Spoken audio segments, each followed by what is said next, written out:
Hello everyone, welcome to another exciting stream perhaps, but this one's kind of special to me because I'm about to play Sonic 3 and Knuckles, one of my favorite games of all time ever since when I was a little kiddo.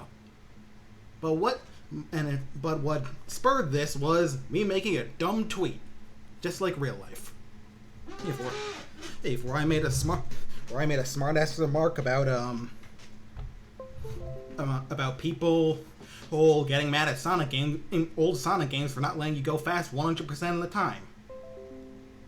And it kind of got me thinking that I think that for as classic as these games are considered, a lot of people don't quite get what they're going for. Because it's a little more. It's a little different from just, Excuse me a moment. Do you want to get this window capture working? Perfect. That's what we're looking for.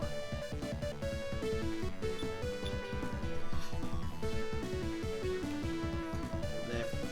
So, what Sonic's going for is a lot, really, but really what I want to do today is just go through this game and talk about a lot of the stuff that goes into it, that goes into Sonic in general, what I think is just neat about how these games work, because in some ways they're a lot like a lot of other platformers, and in a lot of other ways they're really unique. And if you're wondering just how deep I'm going to go into this, I've got stuff to say about the file selection screen. So strap the fuck in, because I am going to go nuts. So what could I possibly have to say about the file selection screen? Well, let's look. We'll start with doing a little counting. We have 1, 2, 3, 4, 5, 6, 7, 8 save files to choose from, as well as a no save slot where you can just play through without creating a file. Thank you. So, why is that important? Well, now you may see that there are 1, 2, 3, 4 different characters, quote unquote, to choose from, since with counting Sonic and Tails together, different from Sonic alone. And the only reason I think that that's at all significant is that if you're playing Sonic 3 when it's not locked down to Sonic 3 and Knuckles, you can't play as Knuckles, and that game only has 6 save slots, which gives me the idea that they wanted 2 save slots per character, which I just think is neat.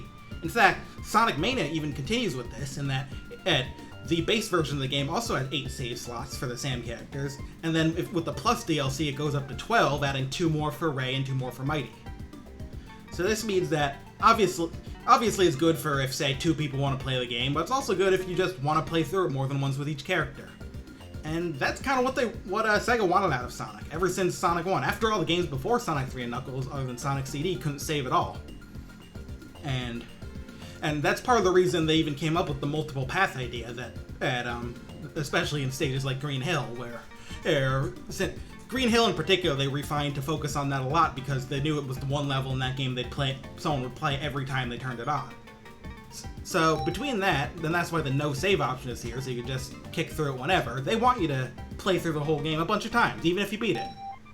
So I'm going to be doing this as Sonic alone to keep the focus straight. I'm going to put it in a save file just in case something extremely dumb happens. You know how it is with computers. And we're going to start the party. And I'm going to press the wrong button again because that was mapped to B and not A. This happens like every time I play this game, because I'm not using an actual Genesis controller. Okay, now we can actually start. So we're getting our funny little cutscene. Hot off the heels of Sonic 2, Sonic just goes super, blasts across the beach, and then just gets fucked up. Knuckles owns Sonic and steals all the Chaos Emeralds. Speaking of which, I don't plan on getting the Chaos Emeralds because it takes a while and the special stages take away from the stuff I want to focus on here. So right at the start, what do? Well, we can go forward, we can run, we can roll down hills. So that's the first pro tip. If there's a hill you can go down, you should probably roll down it. So we can jump on the brakes. Here's a quick, fun little secret you can find early on. Grab some speed shoes and get going. But remember, even with speed shoes, you're going to want to start rolling to deal with enemies like that. So already we've got the idea that rolling is a good way to build speed on hills and a good way to to deal with enemies that you otherwise can't see. Which is a thing that people complain about, but if you're ruling, you shouldn't have a problem. And as luck would have it, Sonic himself is a hedgehog. Hedgehogs are known for curling up into a ball. It was intentional, people. So yeah, with springs and things, you can find all sorts of different extras. And then, of course, there's an ability introduced in Sonic 2 and that's carried through those 2D appearances, the Spin Dash. Great way to gain a lot of speed at once. It is, in fact, extremely important. So here, we're gonna go fast. Watch this. And we're stopped right at here, which looks like a mid-boss, but it's actually a cutscene. You can hit this guy as many times as I want, he's not gonna go down. Instead, everything's gonna be lit on fire, which is just meant to be which I see as just a fun twist from previous games. All the previous games start with a cute little, a very nice tropical area. This game does that, and then it lights it on fire because it's funny.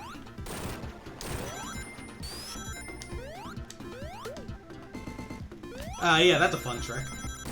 So, one thing that's common in 2D Sonic is just interacting with a bunch of stuff in the levels. Oh, there's gonna be things to grab onto, things that send Sonic all over the place. A lot of concept art of old Sonic games focuses on that. And you'll see, like, if you look at concept art for even Sonic 1, a lot of it is about, like, Sonic grabbing onto things, Sonic, bouncing off stuff, like the fans and, like, Labyrinth Zone and the like. I can grab this fire shield here. The shields give Sonic new aerial abilities. This one is a air dash. The shield I was using earlier is a double jump. The fire shield also protects from one regular hit and makes it completely immune to flames, which makes it good for this boss.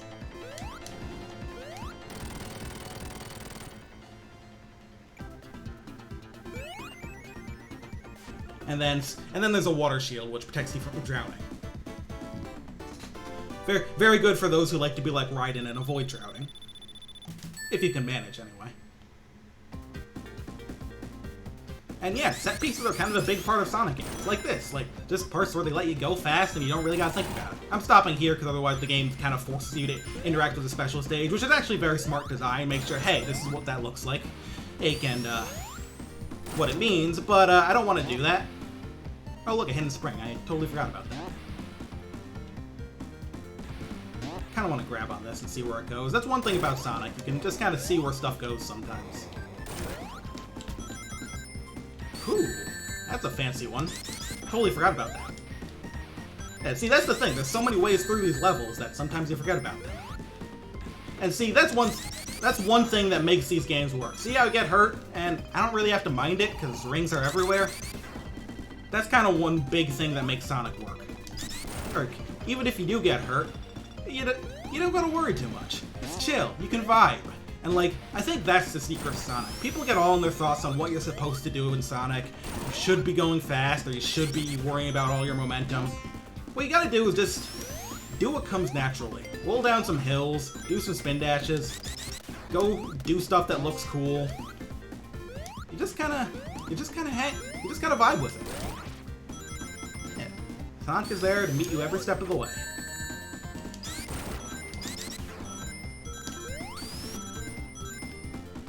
Speed down stuff like that, and blast throughout loops, do some platforming. This is a 2D platformer. See, because with the complaints about Sonic not going fast all the time, I think there's a bit of confusion in that. A lot of people think that, well, Sonic is a game about going fast, when really, it's more a game about a character who can go fast. Because Sonic can go pretty fast, obviously. That's why he's named Sonic. They call him Sonic, you could say. But it's just a thing he can do. It's an ability he has, just like someone like Kirby or whatever can inhale enemies. It's like, obviously you're not inhaling enemies every single second of the game, you're just doing it when there's an enemy. By the way, speaking of set pieces, you just hold right there and you get this fancy little chase sequence. They like little cinematic bits, and this game has a bunch of those, especially between levels, little animations and transitions. They're really trying to kind of set this game up, add a little more story to it. It's very cool for the time, since of course there's no dialogue. Then after that, you get Eggman in the background, his first appearance in the game, unless you count the delete file button. And here's a boss who is trivialized because of my shield. Yeah, its only attack is shooting fireballs, so have fun with that. Idiot. Loser, dumbass. Bosses in this game are kind of all over the place. Because it has more than all the other Sonic games before it, because it's the only one that has bosses in places other than the last act of his own, some of them are going to be kind of goofy, some of them are going to be fun. Going to be all over the place. So yeah, and that's our first zone, Angel Island.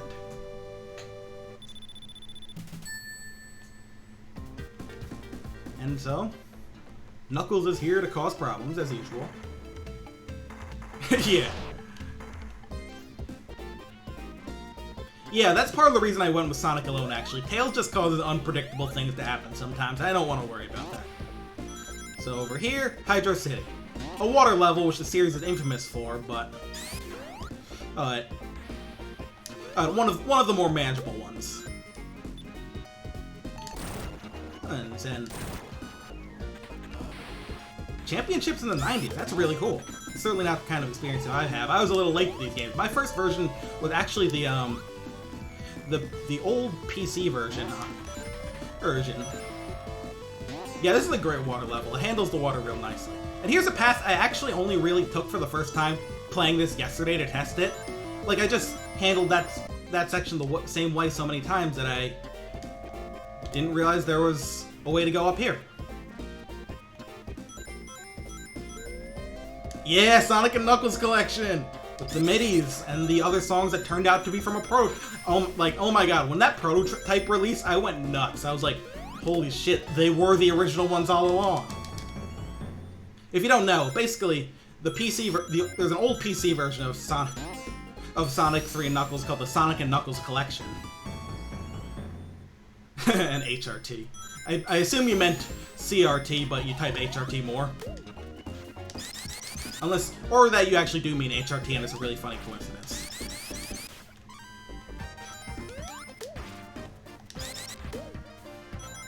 Reminds me that there's a fan game out there called Sonic Transitions. I'm proud of him.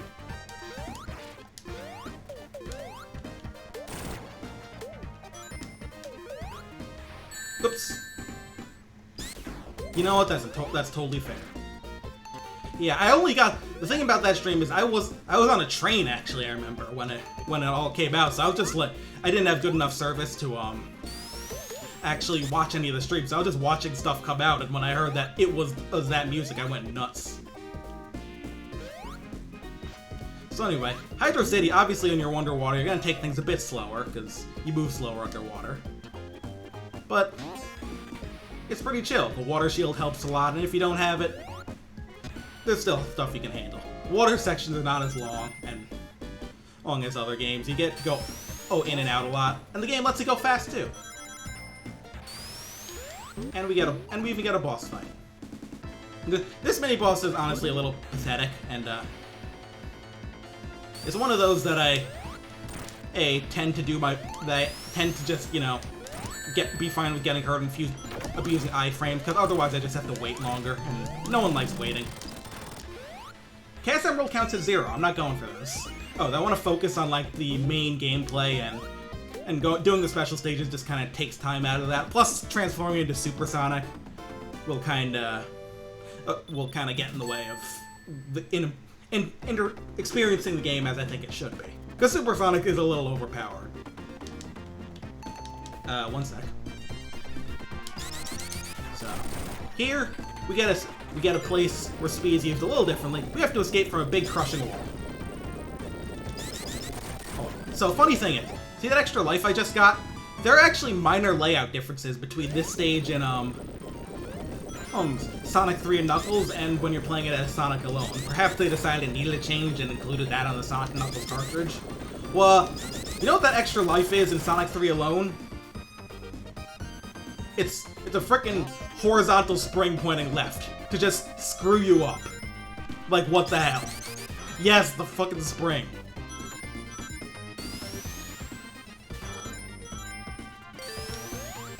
It's so funny. But yeah, you'll see, as you go through here, you'll get an idea of kind of the pace of Sonic games. Parts where you get to zoom around fast, followed by parts where you gotta do a little more. And usually one of the most common ways you'll see to slow you down is launching you straight up in the air like that. Because what that does is, it converts all that horizontal speed into vertical speed, which means that which gives you a lot of height and time to land safely. It's honestly genius, just this great way of transitioning from fast to slow without it feeling jarring. Dang it. It's super cool, I think. Kind of very clever. Once again, right there. You will see this so much once you realize the thing they're doing.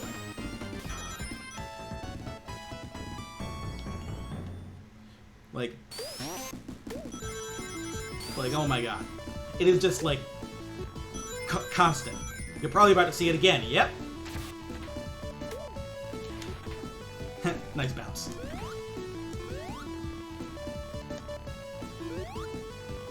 So, once again, fast, then back to slow.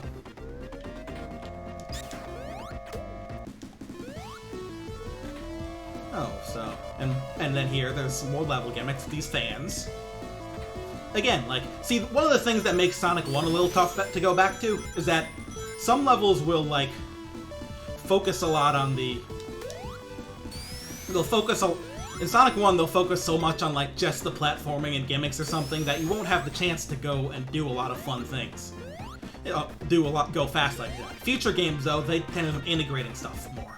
So in this thing, again, you'll go between platforming with unique elements to, right here, now you have to go fast again. And then, after this, gonna finish off the speed, go up again. Yeah. Yeah, Sonic 1 really was, it was their first game, and you could tell.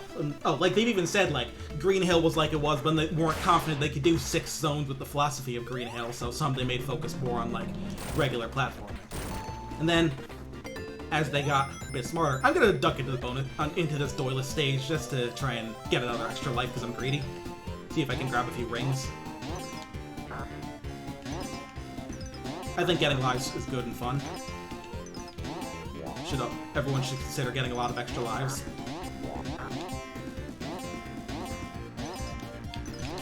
Well, I missed that extra life. My favorite bonus stage is actually the Magnetic Sphere one. That one I'm just way better at, but wasn't able to get there. So, so you thought you just hit the bottom of the spring once and then left. Yeah, this boss fight is interesting because of all the ways to hit it. When it dips down like that, you can hit it. You can jump and hit it like that. And then here, you can jump and land on this, hit it like that. Sonic's Instant Shield just doesn't quite reach it. And then, finally, if you bounce on the water spout from the bombs, you can rebounce high enough to hit. And you can bounce on his head like that to get a little combo on him. So yeah, I think that's a clever boss because you can do lots of stuff. Next, we're going to come to a zone that really grew on me over the years. I used to think it was kind of a boring one because the steaming is a little lighter and a little less intense, but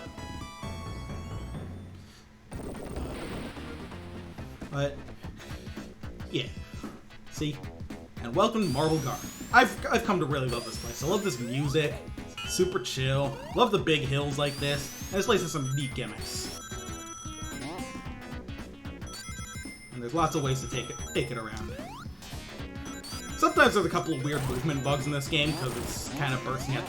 And like, see, generally I think Sonic games don't have many traps to hit you like really surprisingly. This spike ball's a little rude. Oh look, a mid-boss. Can't kill him here.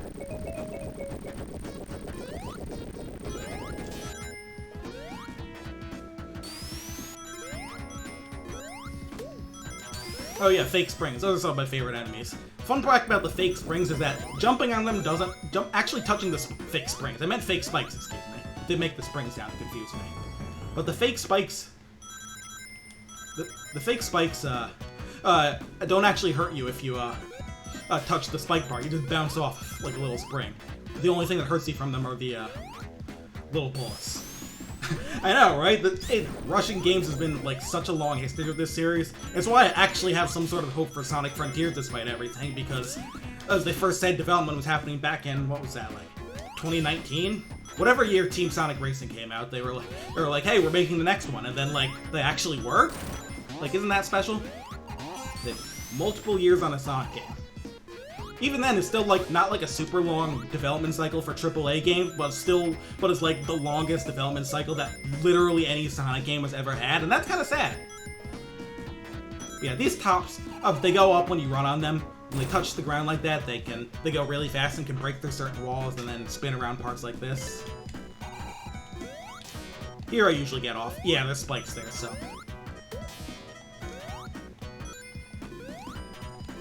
Well, the reason it feels so much longer is because these levels are fucking huge compared to Sonic 1 and 2. Like levels in this, like, that's why, like, even Sonic 3 alone, like, despite having way less zones and, despite having way less zones than Sonic 2, feels like almost as long, because the levels are just enormous.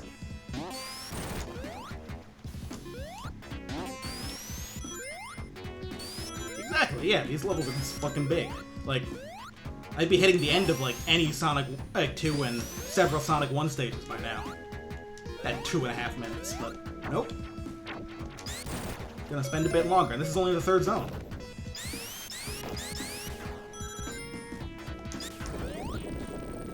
Honestly, this and Sonic Mania feel about the same length to me, though. I kind of see like this one gets a bit longer because of like some of the cinematic stuff near the end, like involving Hidden Palace and Sky Sanctuary and the like. But yeah, both this and Mania go a lot longer than the previous games and levels. Assuming you're actually playing them and not doing what Pitchy and Pals here is talking about. The kinds of clips in these games are so funny, like where you just get zipped through the end and like half the time is just camera scrolling. Nick, but funny thing about this boss is that you'll see during it those little spikes come down from the ceiling sometimes, and while you're drilling, and those obviously can hurt you. But if you have a shield, those just don't hurt you. They bounce off, because see, shields in this game, besides their usual whole thing, they also bounce off bullets. Or rather, bullets bounce off of them, and those spikes count as bullets. Yeah. Generally, they don't. Generally, the 2D ones, they're not gonna happen by accident, apart from sometimes in 3 and Knuckle if you're going fast enough. In fact, in Sonic 3 and in Sonic 3's manual, they actually explain clipping bugs where you get stuck in a wall as Robotnik's deadly speed traps.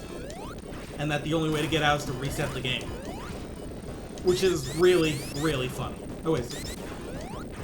So, this part is a neat little trick, like, if you spin dash here, you can bust through this wall. And if you don't bust through this wall then, the path will move down and you won't be able to. So this is a different path.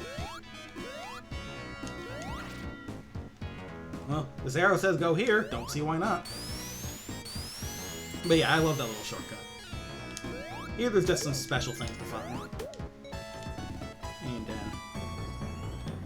way out. Is this the way out? Yeah, you just gotta break. And then but then that puts you on the lower path, which is interesting.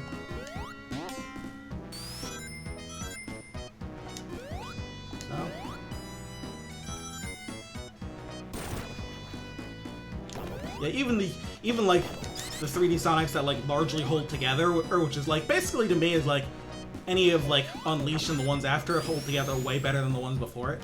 Okay, so here's a dirty trick. This red spring that just launches you into spikes. Sometimes this game does do rude things and they're really funny, but it's generally not too mean. The super secret level select. Yeah, that's another example of explaining away a bug, except this time they actually programmed it that way. God, yeah, if Lost World broke, it might at least be funny.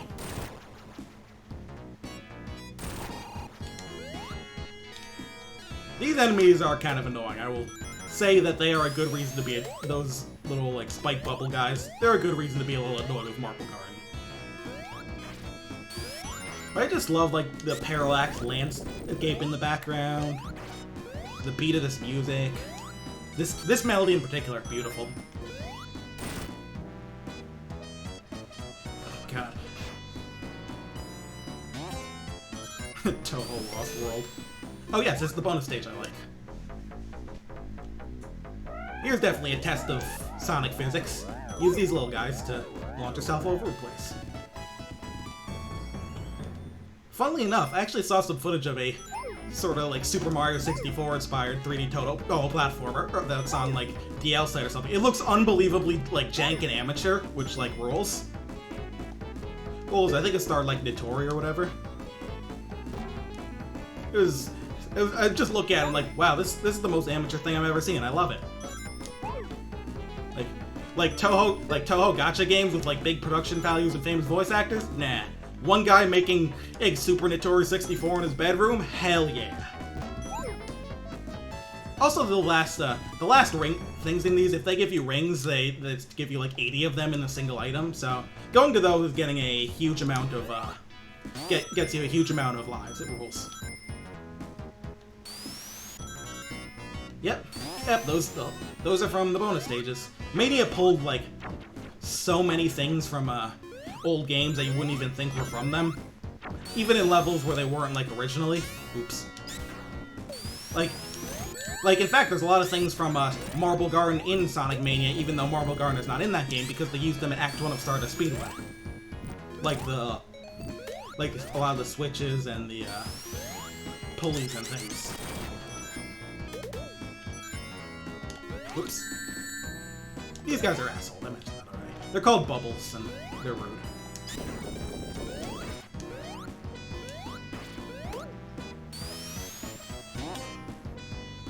Backward springs are one of my funny, or sometimes just a really funny thing, and yeah, they use the spinball sound effects there. Like, they're digging from all over the place. The new bonus stage that you get in Mania Plus has like remixed music from Sega Sonic, since that's the DLC that added Ray and Mighty. So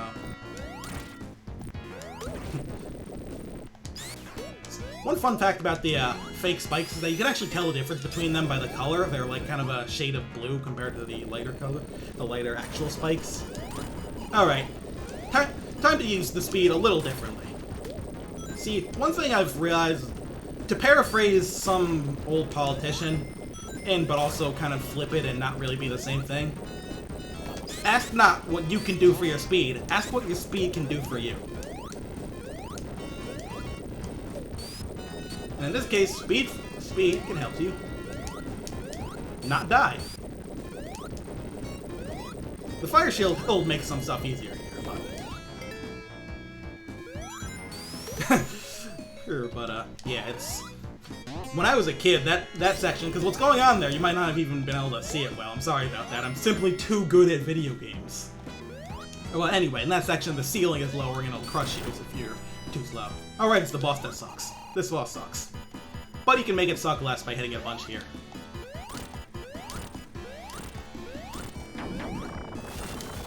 Five's alright. See, what you want to do is you can hit it... This boss takes 8 hits, and you can hit it up to but if you hit it 8 times before this phase starts, the game will just flip the fuck out and bug. So... you gotta watch that.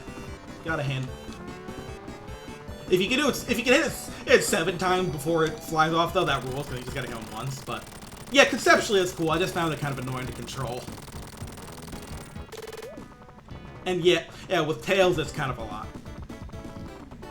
Because with Tails, since you can't jump off them, you have to hit him with your like, helicoptering Tails.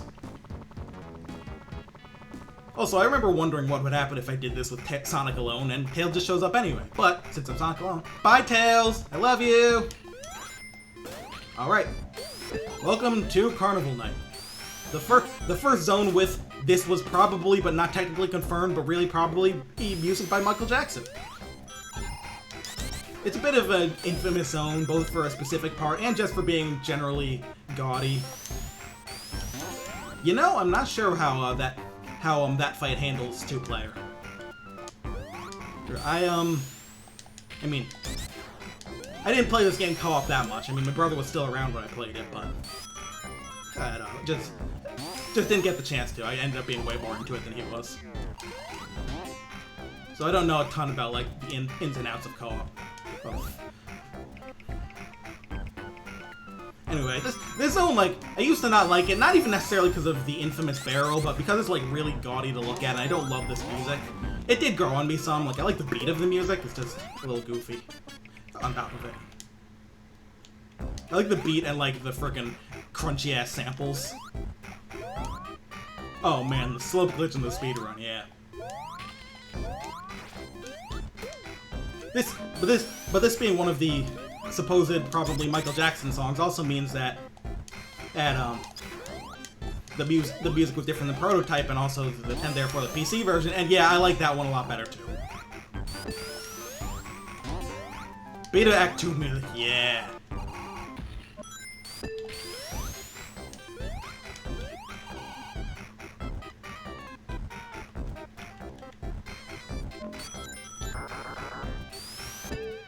But yeah, as usual, this zone is like the requisite entertainment area of a 2D Sonic game, just like Spring Yard in 1, Casino Night in 2. I mean, it's even named separately: Casino Night, Carnival Night, and Collision Chaos in CD. Lots of stuff to bounce you around, and lots of flashing lights and abstract shapes, that sort of thing. Kind of plays into Sonic's sort of pinball-y physics. So unlike Casino Night and Collision Chaos, this one doesn't actually have pinball flippers. Time travel zone. Yeah, it is real funny that those back and forth spring traps are in like every 2D Sonic game, but they only serve a purpose other than wasting your time in Sonic CD. Another trip here. Sorry, I know I said I wouldn't waste time with things like special things, but I like these too much. They make me happy. And they get you like lots of stuff. You know what? Thanks for bringing up Hilltop. You know why? Because Hilltop is a great fucking level. It is like legitimately one of my favorite levels in Sonic 2 these days. It's just a good ass level. It's got good ass music.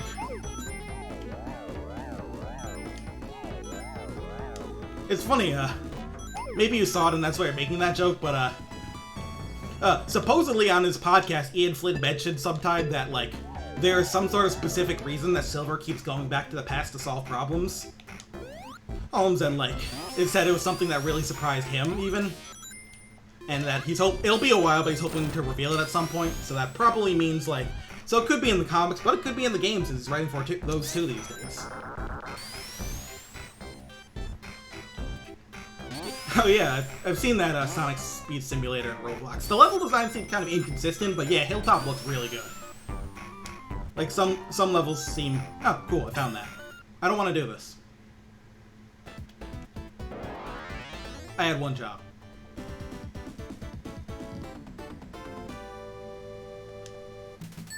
I'm not sure if Ian's working at Sonic Prime. But yeah, what else in, had a good Hilltop. Oh, there's a fan game, a 3D Sonic fan game called Sonic GT that had a really good Hilltop zone. It's just that good a level. Can't do it wrong. Oh god, that was close. But yeah, as you can see, this is well more Sonic. Spin dash. Oh, things.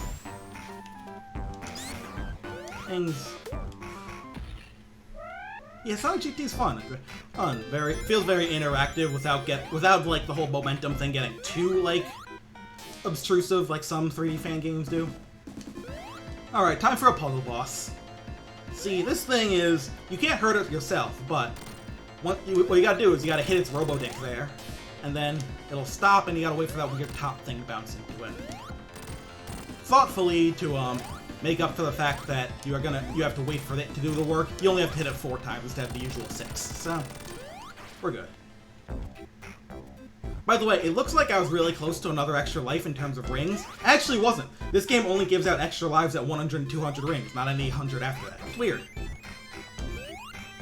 Oh, and you can bounce the sign around. It's fun. Funny thing is, when I first played Sonic Mania, I got an extra life at 300 rings, and I thought, oh, they actually fixed that. They didn't fix it. They just made it so you get an extra life at 100, 200, and 300 specifically. Then at 400 still won't give you one. Video games are funny. Actually, this remix kind of helps the track a bit because there's some parts where you can like focus on the beat.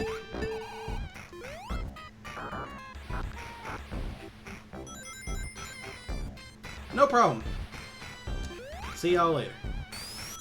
Oh god. That was close.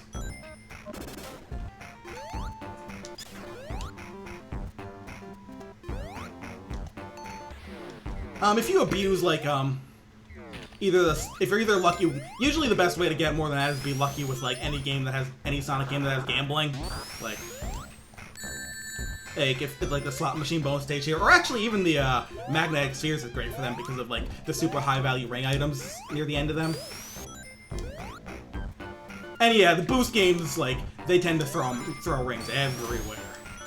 I actually got 999 rings in Sonic Forces by using the by just using the fucking hammer weapon constantly to turn enemies into rings, and I used the one that gave an extra bonus gave you extra bonus rings when you destroyed an enemy.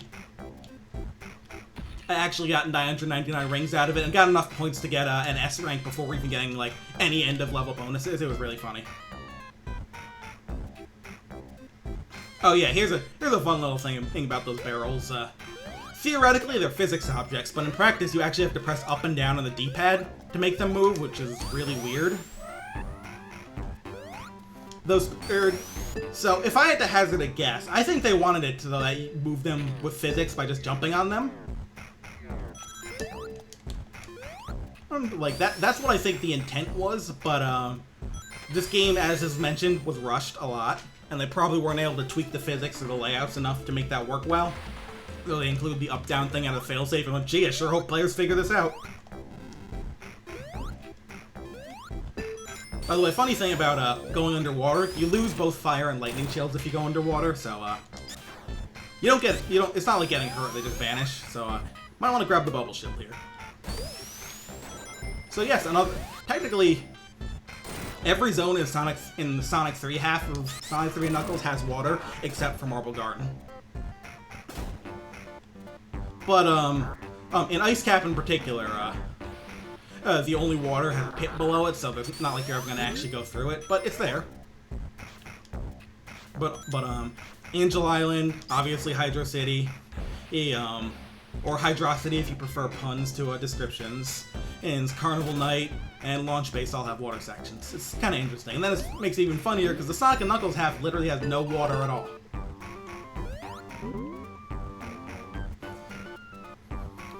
Which is especially funny, like, obviously, like, Sandopolis is gonna have no water, but it also means that when you do find a water shield in Sandopolis, it's just the funniest thing ever, like, thanks, dude. Needed that.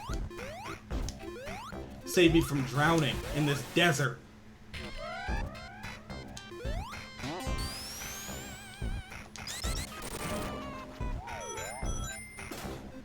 Yeah, Knuckles' tricks sometimes seem a little ineffective. Every carnival has a death trap switch. It's called the Rides. Cute little thing here. I like how they make it so you can't actually avoid this switch by putting those spikes there. I don't know about those. Does they move Flying Battery earlier? Like that being between Carnival Night and Ice Cap or whatever? Because that's like just the intended level order that you can see if you ever do level select in Sonic 3 alone. You can actually see the original level order where Flying Battery was in between Carnival Night and Ice Cap. It's a thing, and ultimately I kind of prefer to play the released version just because I think that's more relevant to how we see the game.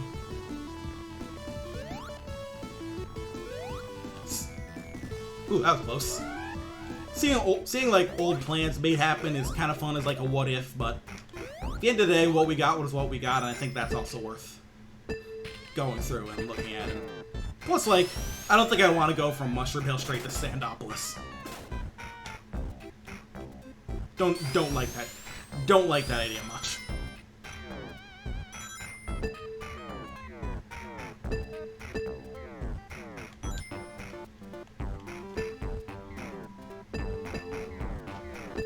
And this is what happens with bumpers in Sonic games. Sometimes you just go places, and it's cool. It's chill. This part's funny. Many fast per second here. And then our guy Knuckles does something perhaps even less consequential than last time. And just sends us to the boss, which is where we were trying to go anyway, I guess. Anyway, this boss is broken by the insta-shield move Sonic has. So, sorry, buddy. Yeah. See, for a while, I used, as a kid, even though we had that collection, since I didn't know how to get past the barrel, a lot of times I just played Sonic and Knuckles a lot. And I just would play through all of that.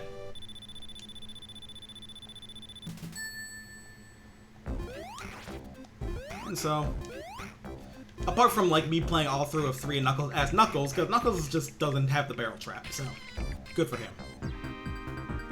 Onward to Ice Cap. Yep. Hard times upon us. But first we get this cool little snowboarding sequence where you really don't have to do anything. Only Sonic does this. It's fine. Yeah, that's kind of neat. You can jump if you want. It makes you feel better. And alright, now we're playing the video game. And again, like, once again, that just shows Sonic's commitment to, like, sort of cinematic set-piece kind of moments. Like, a lot of Sonic fans would, like, kind of cry foul at loops and things being automated in 3D games, but honestly, there's a lot of stuff that requires little to no input in these games too, and that's actually important and good to the design, in my opinion. Like, Sonic was not just meant to be something you play purely for, like, mechanical precision. It was meant to wow you. It was meant to, you were supposed to look at it and be like, whoa! A lot of Sonic is about presentation, and I'd argue that's why, like, even a lot of the bad games have love, because they present themselves well. They want you to know that Sonic is cool, he is a cool guy and does cool things.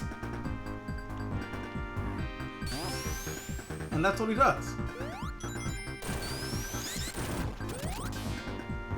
Funny thing about these guys is those little ice crystals surrounding them, they count as bullets, so they're completely useless when you have a shield.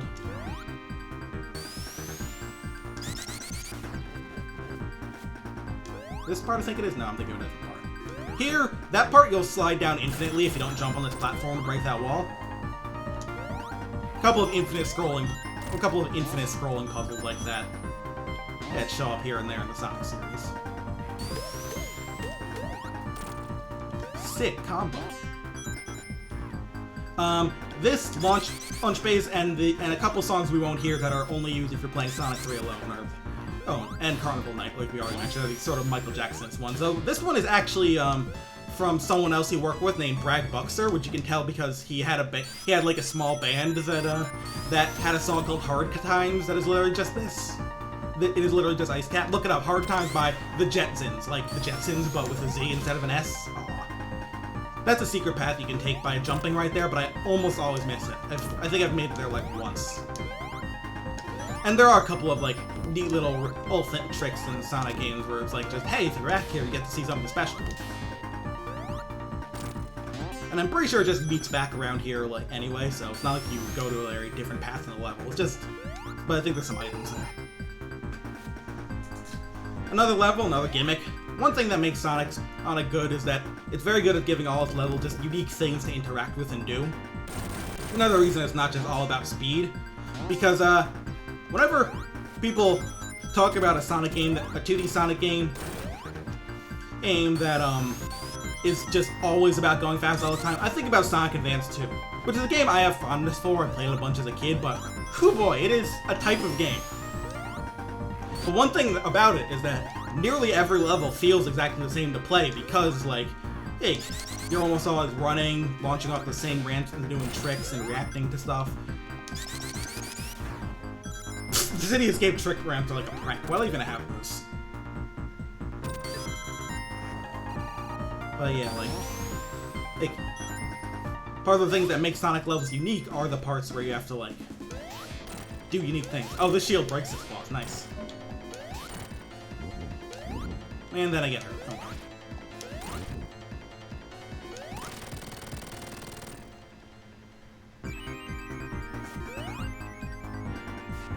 I mean, yeah, but also, I mean, like, obviously having the screen space thing and making it into, like, the super crazy Twitch reaction game doesn't help, but also it's just because the game is so focused on this going fast and hitting those reaction tests that it crowds literally everything else out. Like, there's almost no point in playing as a character other than Sonic in, Sonic Advance 2 outside of destroying bosses as Cream.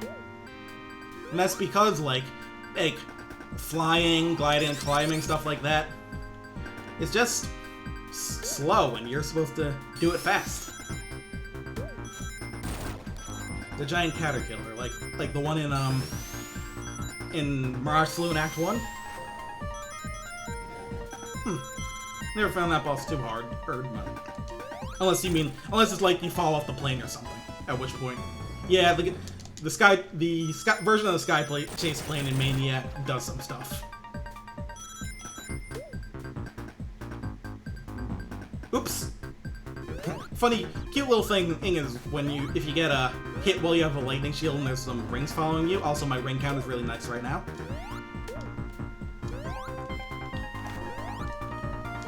But if you get hit while you have a lightning shield and there's rings following you, they'll just fly off all over the place, which I think is really funny. Oh, and those Eggman boxes, they do probably what you expect. If you hit them, you just get hurt. It's funny. Alright, ring counter is no more nice. Runs over.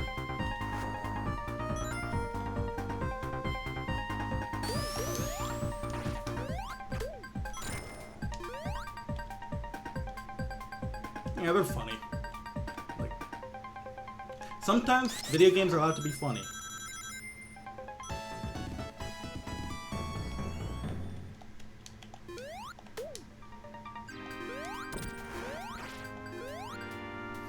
We do a little trolling. This boss is like fine. It's just simple pattern. Forward, little thing. Just gotta avoid these.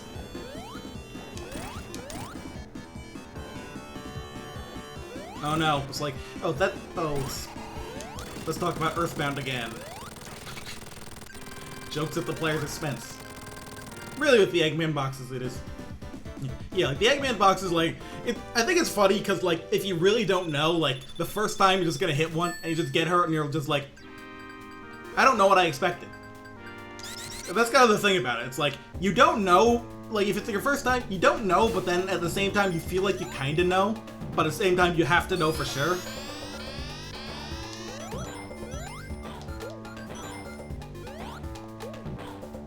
So, you know.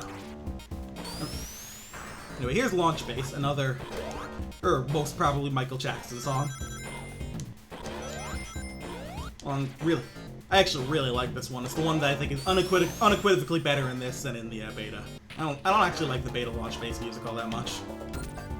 Really too, like, just kind of happy for what's supposed to be the final level of Sonic 3 alone and, like, an important halfway point in the game. This has a little more like cool to it, but it's still like very unique too. It's very, got some sort of hip hoppy vibes to it that I like a lot. It's old Sonic.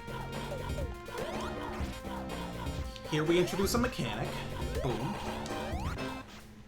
There's a funny prank with one of those later.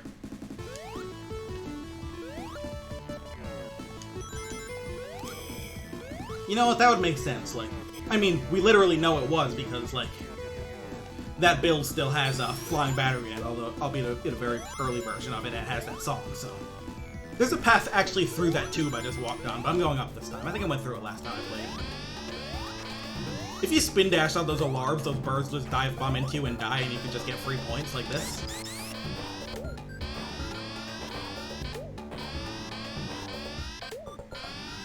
The max point value for one is 1,000. You know what? I'm gonna get the extra life here just because I'm so close.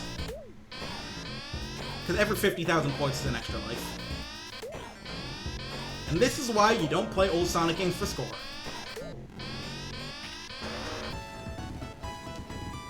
Theoretically, would optimal scoring of old Sonic games involve just like burning out the clock on multiple lives with that? In that section? That sounds terrifying. There's a lot of optimal scoring strats in this game that would absolutely suck. Anyway, gotta go fast. Like, did you know that there's like a fucking, I think it's like something ridiculous, like 100,000 point time bonus if you finish the level at exactly 9 minutes and 59 seconds? It's really funny. And they kept that in Mania. No, I'm not gonna demonstrate it. Because I value my time almost, at least a little bit. And yours too. But mostly mine. You bastards. Ow, oof my ass. Those count as fire too, by the way, so you have a fire shield is safe for them.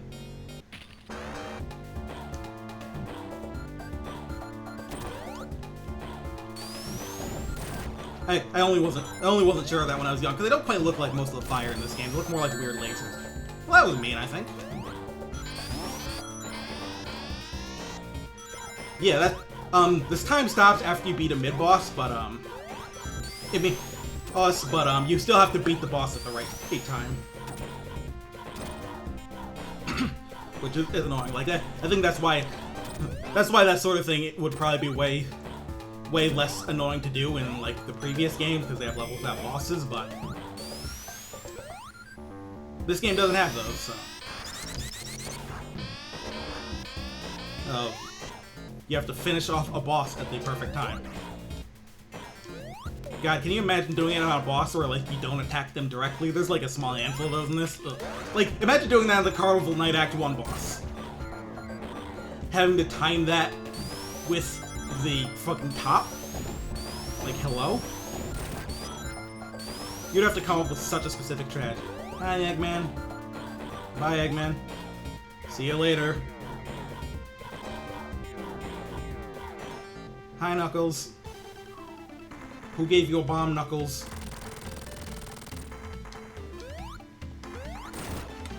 Honestly, because of the way Knuckles' appearances work in this game, it's funny how, like, crafty he is compared to later appearances, or, like, he's mostly just gonna punch the shit out of you. Because of the role he plays here, he's always just doing things like that. Hey, let's see if I can get some more lives.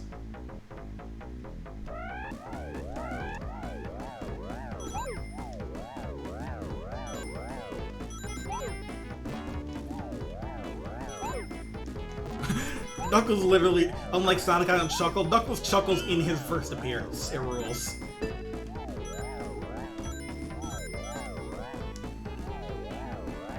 Not true. Sonic had a bomb in, Sonic Battle.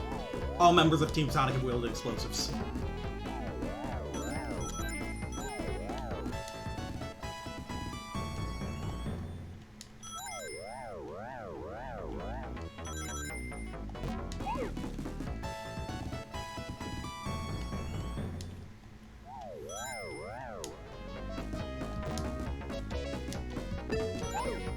Well, is it wrong, though? It's out of context, but is it wrong? It's weird out of context, but it's not wrong. Yes, I played hella Sonic Battle. Well, that was stupid of me. It was funny, though, so I'm glad I did it. Funniest thing about this boss is how it gets more pathetic halfway through. Love when bosses do that. It just get worse. As Knuckles, this boss fight is hell because they just make you fight two of them at the same time. Oh, hey, free shield.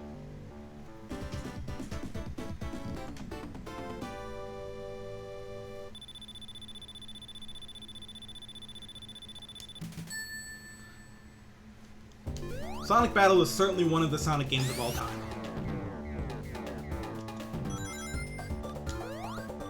Onward to Act 2. I like how this Act 2 has a lot of unique scenery with the pipes. Makes sure apes in the fact that they add water to it. Do a good job differentiating them. This game kind of does that a good deal more than the previous in general. I mean, obviously it makes sense in Sonic CD, because that's the one where they're differentiating things by the time zones instead, but it's neat that you can clearly be like, this is Act 1 or Act 2 just by looking at some stuff in it. Makes the game feel bigger, really, because the acts don't blend together. It's like these, like even the different acts in the same zone are different things. Oh yeah, this whole Scott Pilgrim's right thing, doing some tornado animations. And I mean tornado like the physical thing. like, not the plane. So, funny thing about this, so you have to hit that to open this passage down here, but, if you hit that, it also seals that off, so you have to hit the rings first. It's a prank! You get pranked in video games sometimes. Wow, I was going so fast that this just didn't work right. But I wanted to go this way anyway, so it worked out.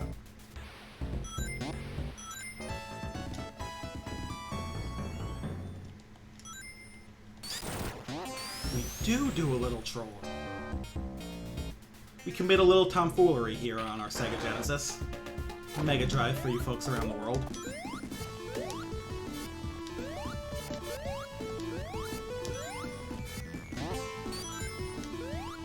Yeah, I got a few lives. Those bonus stages are real good for that. If I was going for special stages, you could get so many because, like, first of all, you get big bonuses for getting perfects. You get 50,000 point bonus for getting all the rings in a special stage, getting the perfect. So that's an extra life right there. And then if you get,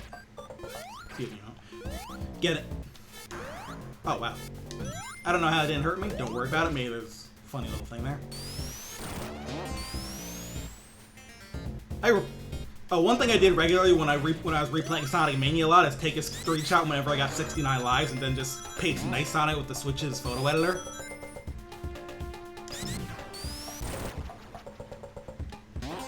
Because I have a sense of humor of like a 12-year-old sometimes.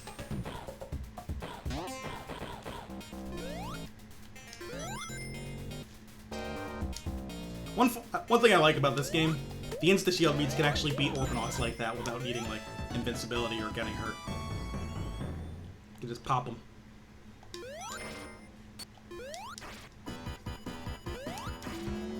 You did, like, the, blue sphere, like, no way minigame? Nice. You know, I've never done the missions in Sonic Adventure because I've never, like, owned Sonic Adventure DX. The only version of that game I've ever played through was on the Dreamcast. So I have no idea what they entail at all. Hi, Knuckles! That did a lot, Knuckles. We're so proud of you. Rest in peace, Knuckles. You will be missed.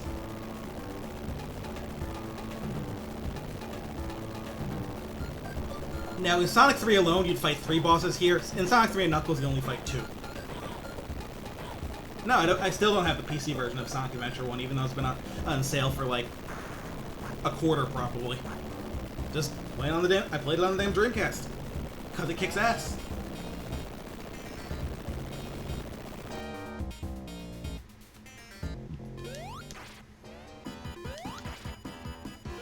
This is another boss that gets more pathetic the more you hit it.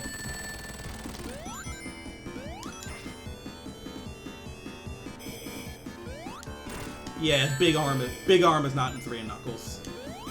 Unless you're Knuckles. Knuckles fights it for some reason. Yeah, that's the whole thing. Yeah, if Big Arms grabs you, if Big Arms grabs you while you're super, you just get hurt anyway. It fucking rules.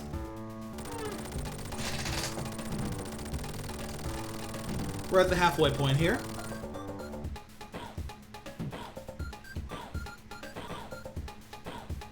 The Death Egg has failed to launch.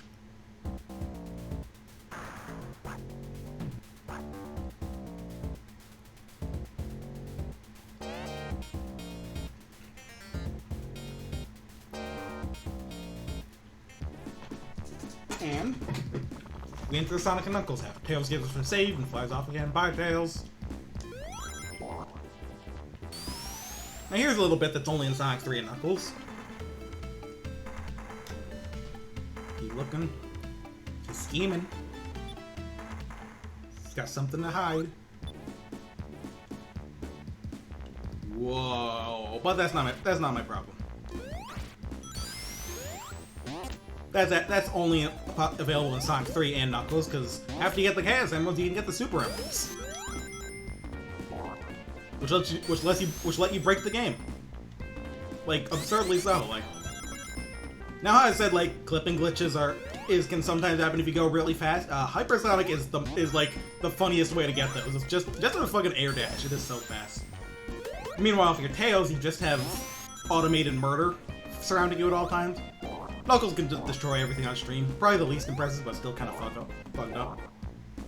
Actually, if you don't have all the Chaos Emeralds, all the other special rings you find are still the ones from, like the regular ones. It's just that one is always, like, the splashing one, just to let you know that Super Emeralds are a thing. But once you get all the Chaos Emeralds, they all become those flashing ones. But yeah, Mushroom Hill, since it's technically a first level, it's kind of a break after the previous couple. It's a bit longer and bigger than your standard Sonic first level, but it's still kind of an easier level. You handle some gimmicks, you get to go fast.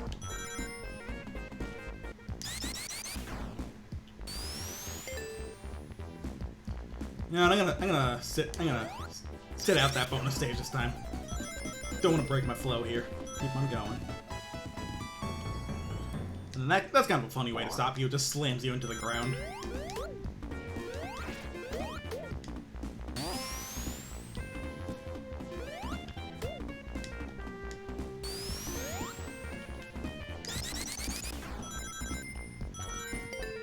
Speed. And a mid-boss. Another thing that where the insta-shield just makes your life that much easier. A lot of bosses in this game are not challenging. Thank goodness. It's kind of more annoying when Sonic bosses are hard. Though I think, like, while there's a couple that are real pains, I think Sonic Mania generally did a good job of making more challenging bosses. Like, you know, the funny part about that is that, if you look at the level select in Sonic 3 and other prototype stuff, this level was called Mushroom Valley back when this was one game. I wonder if they changed it to Hill precisely for that reason, to make it a Hill first level, even though Sonic 3 alone had Angel Island. That or just Valley was too big for the screen or something. I don't know. Lucas my poops. Love the little sound effect of those, just like posted hinge, man.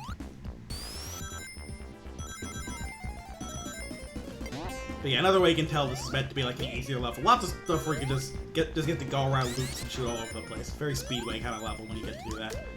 But there's plenty of gimmicks too.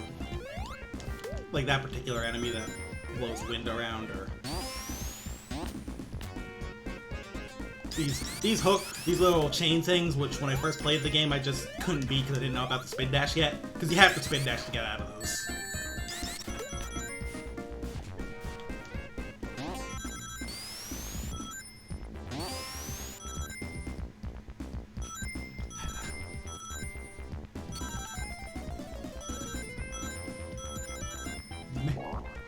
Man, that feels pretty good. Yeah, there's a handful of those, and both this and Sonic Mania have that a little. Even then, Mania had like what was that called? Studiopolis Act 1. You have to wait a lot on that, and it's kind of an annoying fight too.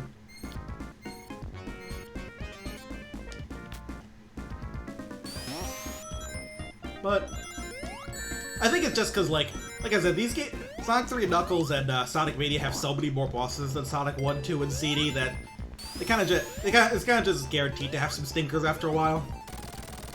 This boss is funny because you get hit a bunch of times there.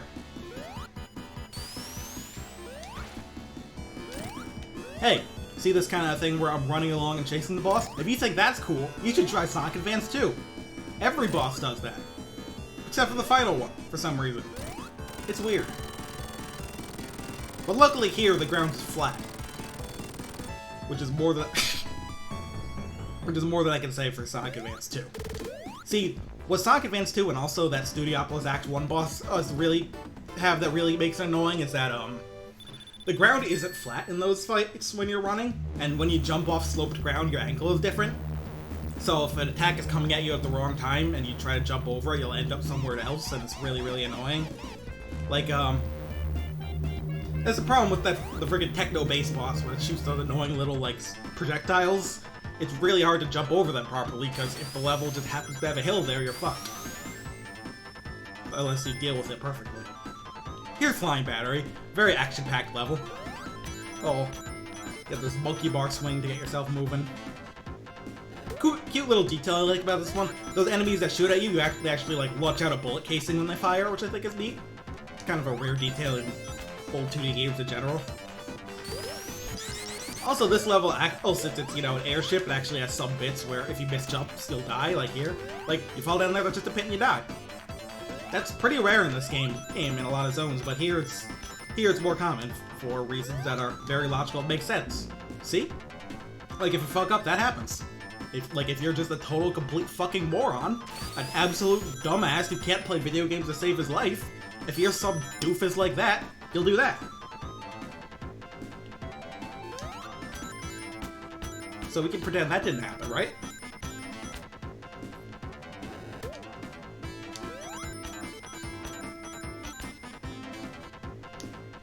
Yeah, I don't know if anyone dislikes Flying Battery with the possible exception of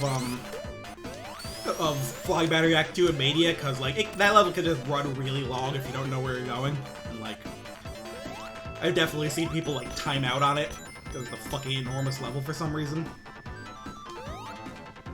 And yeah, this is a pretty tough second stage because Sonic & Knuckles kind of ramps it. Because of the fact that it's the second half of the game, Sonic & Knuckles ramps things up kind of fast. Yeah, it makes sense in 3 Knuckles. It would have made sense as the 5th zone of Sonic 3, but here it feels a little. If you're playing Sonic & Knuckles alone, it's like, ugh, wow. And these little like circle platform things are a gimmick that didn't make it to Mania. That's one funny thing about going back to the old games after Mania. You'll find the stuff that didn't make the cut. Stuff like this that's just a little slower and more annoying to deal with. Usually. That capsule right there just has enemies in it. It's a funny prank, but... Oh yeah, if anything, I'd say it's like better for not having those. One thing, speaking of things for people who haven't played Sonic before, one thing I think some people don't realize is that you don't have to time your jumps off these to go the direction you want. Just hold left or right and you'll go. Like, it is that simple, don't overthink it. Because I have seen people like think you have to like time it with when Sonic's spinning a certain direction and get all caught up in that. But no, you just hold the way you want to go.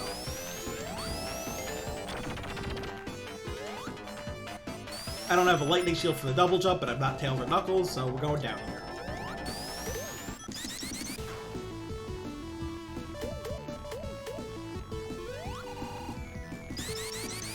Another place where you get to do a lot of quick spin dashes to progress. That's kind of a common thing in like the later Sonic games. Expect you to use them and to just get up stuff.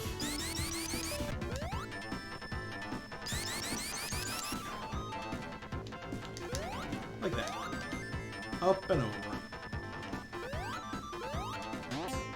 I like that some of the capsules are just springs. Like, that's just a funny thing to have.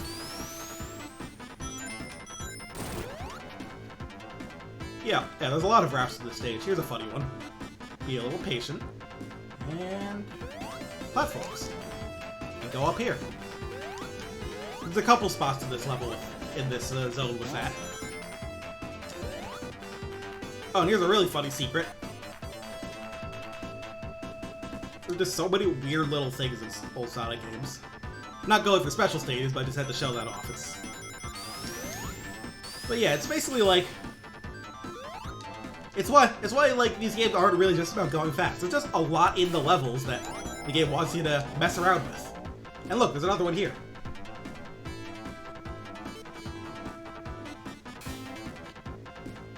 With another special stage ring.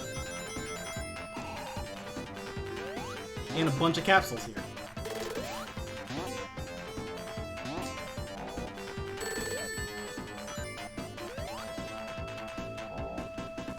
Oh yeah, this boss is great. At most you have to do a little waiting, but it's not even that long a fight, so it's not the biggest deal.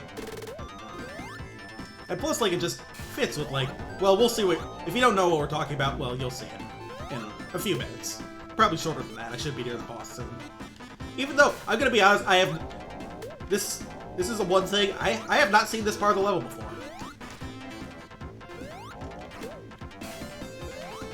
Or like, you can play these games for years and then just try something and realize, oh, I've never been here before. It fucking rules. But this is a really annoying jump. I guess I really gotta wait for everything to line up for it. So be patient a little bit. There we go. Wait for this one. And that one. And yeah, here's the boss. Yeah, you usually just like kind of run over that pit from a different path. But yeah, this is kind of a really pathetic boss, but it's clever. It's a capsule that turns out to be a boss. But those aren't the only thing that actually hurt you on the arms are the spike balls, so you can just kind of run off the top like that.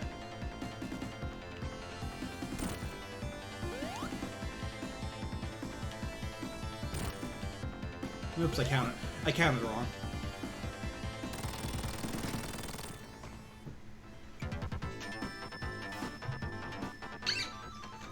So yeah, we're starting to get an idea of what Sonic's about here, how the game deals with like tougher stages. More platforming, like tighter packed enemies, more gimmicks. It's because obviously if you could zoom through everything, the game would be easy, too easy. And like, Sonic games are not super hard for platformers of their era, but you gotta give them some challenge, so. Oh crap. Did that wrong.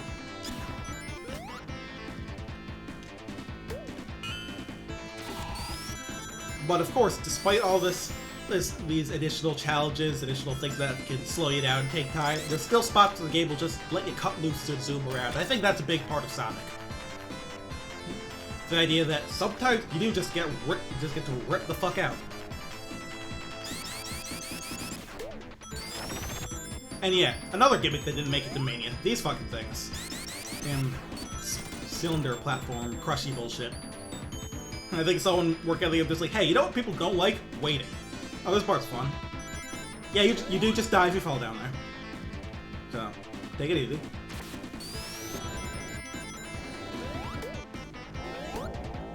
Also, as you can see, the magnet effect of the electric shield and those ceiling magnets was not in this game. That was new for Mania.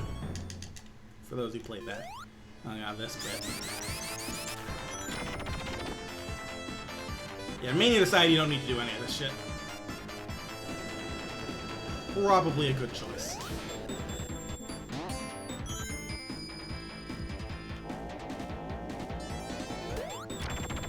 There's another path up there, but I usually go up that way. Similar to like the one in the first act where those platforms carved over the walls.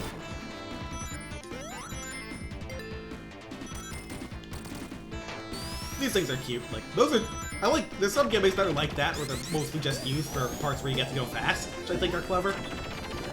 Oh, that one is. I like how that little flamethrower just has a switch in it. That's clever. I wonder if I can grab another shield out of here. Out of the old doorless stage.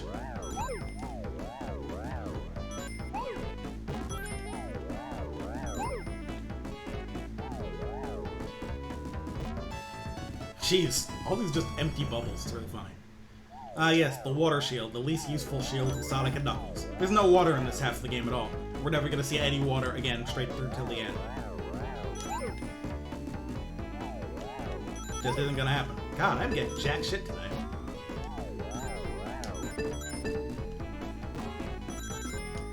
Got some rings at least.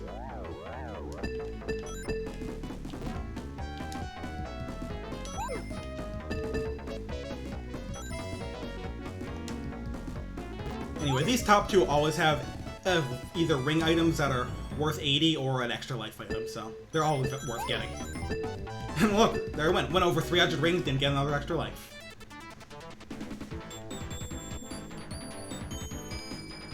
Yeah, it would have been funny. Not like, haha, funny, but would have been funny.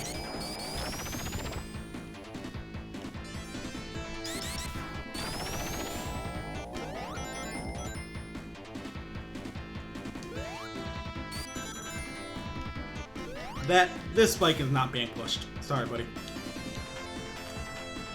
You know, I have no idea why the flying battery zone spikes look like that. Maybe they just didn't have a spike object that could be pushed, so... Ah, crap. So they made it, get a new sprite for it anyway. Who knows? These guys are not going to hurt you, unlike the similar enemies in Sonic 2 that just grab you and explode. I actually played this before I played Sonic 2, so I got grabbed by one of those and then just died, and I was like, well, it didn't die, I just got hurt, and I was like, oh, well, that's just rude. One of the spider enemies in Chemical Plant, I mean. I'm not gonna fit. I gotta fish around for more junk in that bonus stage, I've done that enough. Going up.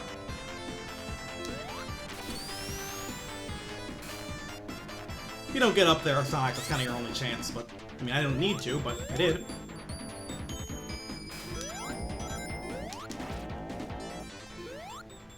This puzzle's just weird. Sonic games are weird sometimes. Can't hit this thing. Just gonna shoot some lasers. Then after that, the wall's gonna close in a bit. The sound effect ever, yeah. Certainly one of the sounds of all time. We'll be hearing it a few more times throughout the game.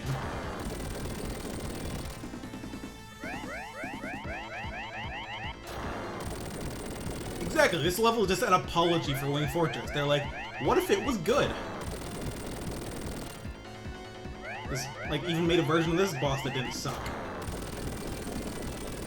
I mean, it's at least fair that that boss is hard in Sonic 2, because it's like the last actual level. Third to last boss in the game, but man, is the Wing Fortress boss annoying. Here's another spot where you gotta use your speed rather than just, you know, going fast all the time, because you gotta get here before you get crushed by the rising floor.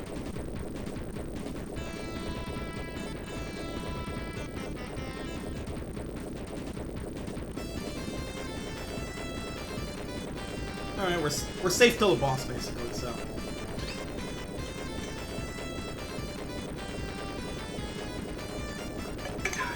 Need to drink some water there. I don't have any, like, stay hydrated bots or anything, because I'm not a dick.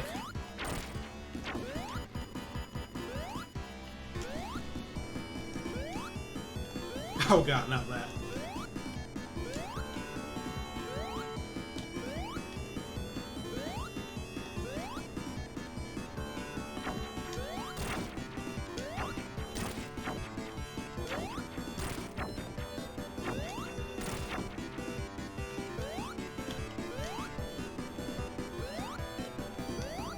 This one, pretty simple fight. Just gotta bait out the flames till he starts swooping again. Doing his calisthenics, his workout routine. Kinda does look like a dick and balls, but you know how it is. Happens in games sometimes. Just get something that kinda looks a little like a dick and balls. And then you blow it up. And you get a really big ring bonus. Holy shit.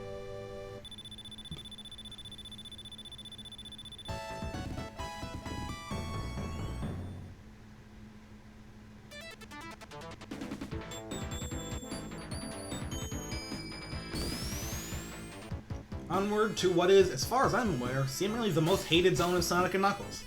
Personally, I don't think it deserves it. I think Sandopolis is pretty neat. Now, it is going to have some block pushing, which probably gives people Marble Zone flashbacks. 386, cute.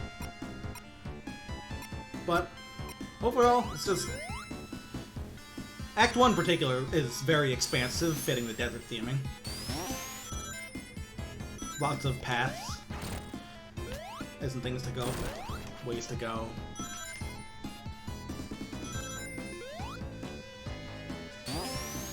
My least favorite stage? Honestly, it's hard to pick in, like, the case of Sonic 3 and Knuckles, because I just love this game so much, I think it just never stopped hitting. It's probably Carnival Night, and even that I've softened on over the years. Like, the barrel's bad design, but once you know it, it's not any hard, and, like, other than that, it's mostly just kind of, like, visually gaudy, and it's music that isn't the best.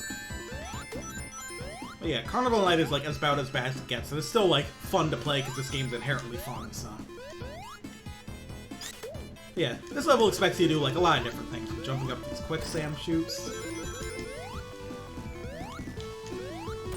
Funnily enough, maybe, if you count Doomsday, that might be my least favorite just because I don't think it's very interesting. Like, it's cool, like, the first time, it's just... Most of Sonic is about stuff that's fun to replay, and that is just, like, you do it once and it's like, oh, that was a Doomsday Zone, huh? Disagree. Hidden Palace is great because of Knuckles' version, where it's really funny.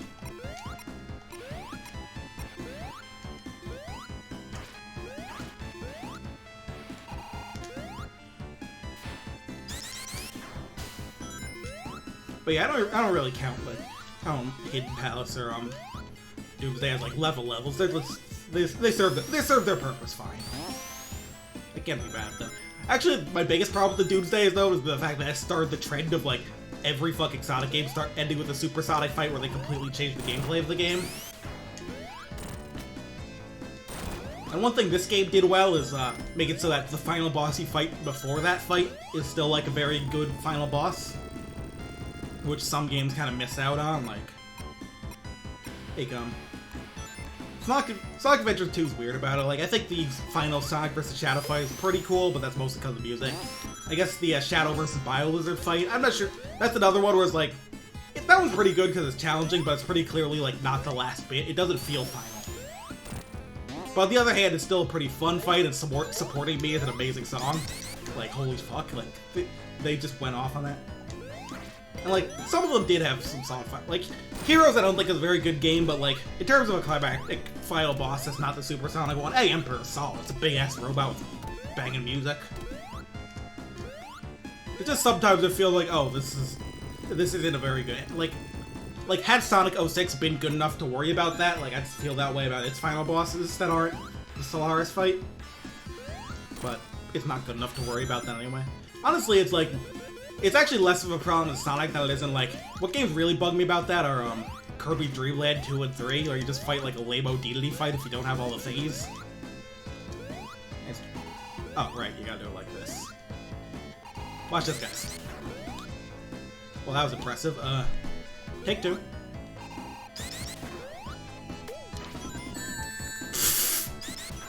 Look, I'm trying to get the funniest shield in the game here. There it is, guys. In the game with no water in the middle of a desert, we got a bubble shield. Excuse me a moment. Yeah, we're good.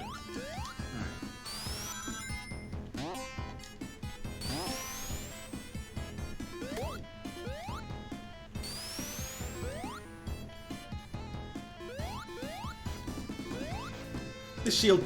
Oh yeah, the special stage, right? That wasn't supposed to happen. Whew, almost got caught by one of Robotnik's deadly speed traps there, guys. Luckily, I was able to escape.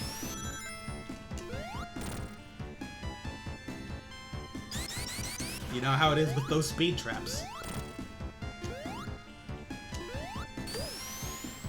Truly intended functionality of Sonic 3 and Knuckles. Said in the manual, they had to be true.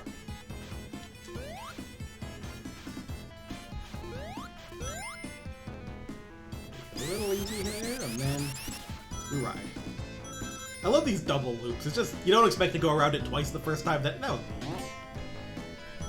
But yeah, those they make you go around it twice. It's cool. Possibly, excuse me a sec.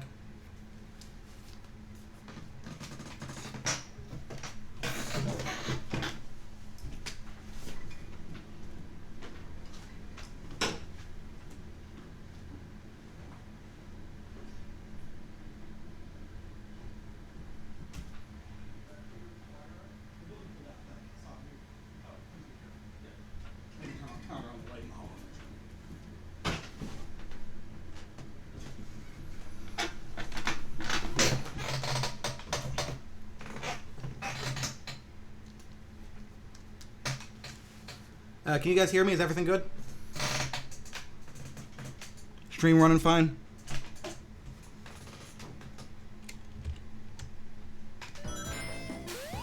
Alright. Someone almost tripped over the Ethernet cable I had. I was worried if it got pulled out. But we're good.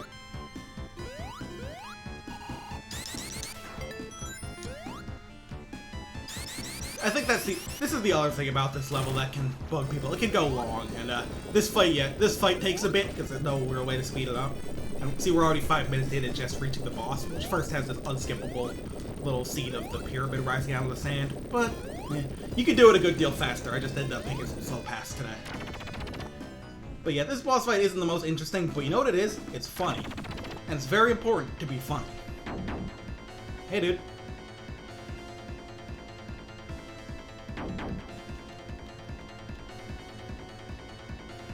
How's it going? You doing okay? a good weekend? No, I'm good. Just, you know, making life happen. Alright, if you don't mind, I'm just gonna kind of step over here. And, there you go. You don't even have to, like, turn him around and hit him like that. You could just let him jump into the quicksand and kill himself. But you do what you do.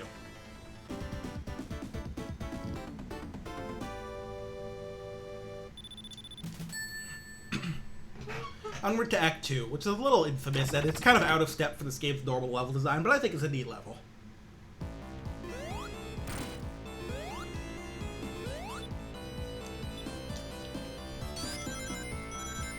Yeah, that rules. Just retracts his head. Gotta keep the lights. See, basically the main thing you're gonna see here are these, like, these pushable switches that open doors and then they close after a while. Basically and there's gonna be a few other things like the pulleys there, which will show their purpose later. Basically, the theme of this act is timed challenges, which, if you think about it, is in fact about going fast, just not quite the way you might expect.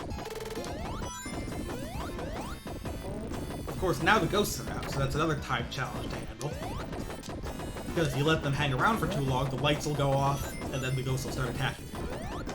So, and then, you know, this part's a little funny. This part can also kind of lead you to take a ton of time on this level if you don't know the trick, just because it's a puzzle.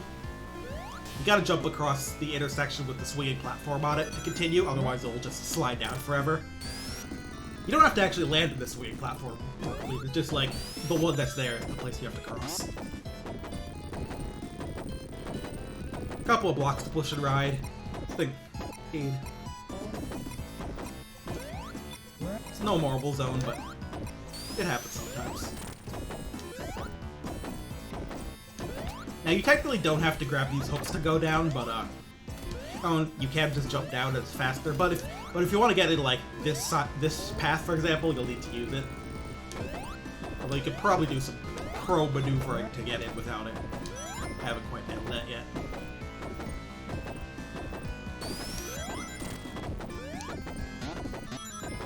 No. Not today, bastard.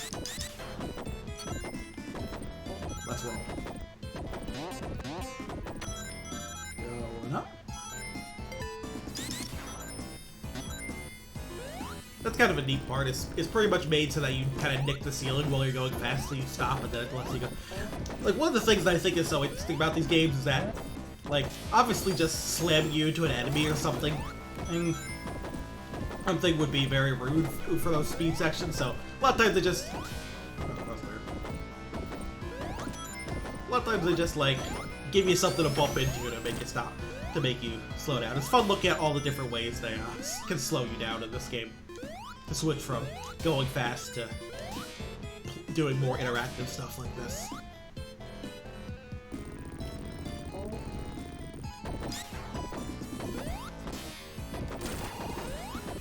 Keep going.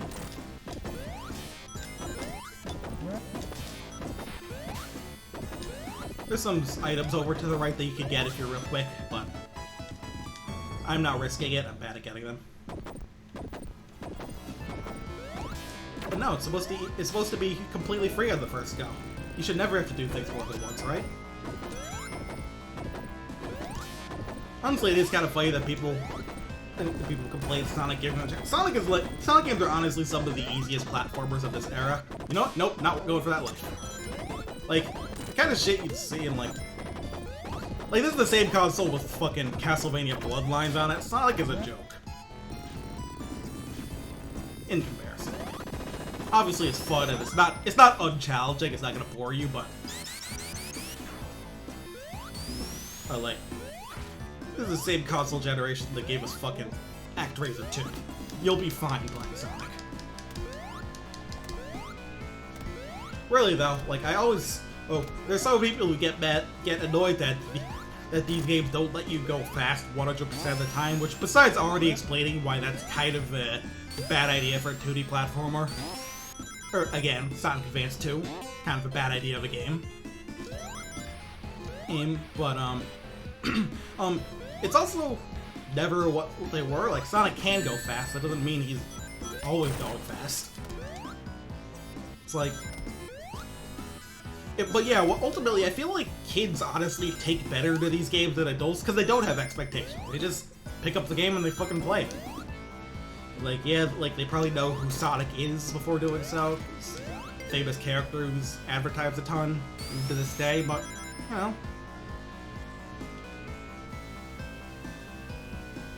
One thing that's neat, by the way, is the fact that I think about, like, Sonic fans who are, like, clearly younger than me. Like, a few years back at the, what's that event called? South by Southwest, the last time they had one of the Sonic panels there. One of the kids who asked the question in the panel, like, they said, like, their first Sonic game was Sonic Colors, and then they went on to ask the question about Sonic and Knuckles. So it's, like, clear that, like, kids will appreciate games from all over the series, which I think is really cool. I need these ghosts gone. Need to be busted. Oh, not on that one. But enough, I think kids don't worry about that too much either. They're just like, oh, they're in the movies, maybe they're not in the games. Like maybe like if like the actual absolute first thing they see is the movie, like a lot of times they pick up on it. What's going on? Kids ain't stupid, is the thing. But a lot of times they just don't go in with many expectations because they haven't had the time to build them. And sure, that sometimes leads to, like, you know, plenty of people who played Sonic Heroes as a kid fucking loved it. Hell, I did. Like, I only really stopped liking Sonic Heroes when I went back to it. I was like, ooh, this is kind of frustrating. But that's like many Sonic games, that game presents itself super well. So like, hey. And if it's like the only thing you have with you to play, you're still, hey, as a kid, you'll probably still get a lot of time out of it. You'll definitely get time out of it. It's a game with a lot of stuff in it, even if it's not always good stuff. And yeah, Lava Reef fucking rules. Oh man, that was a great story.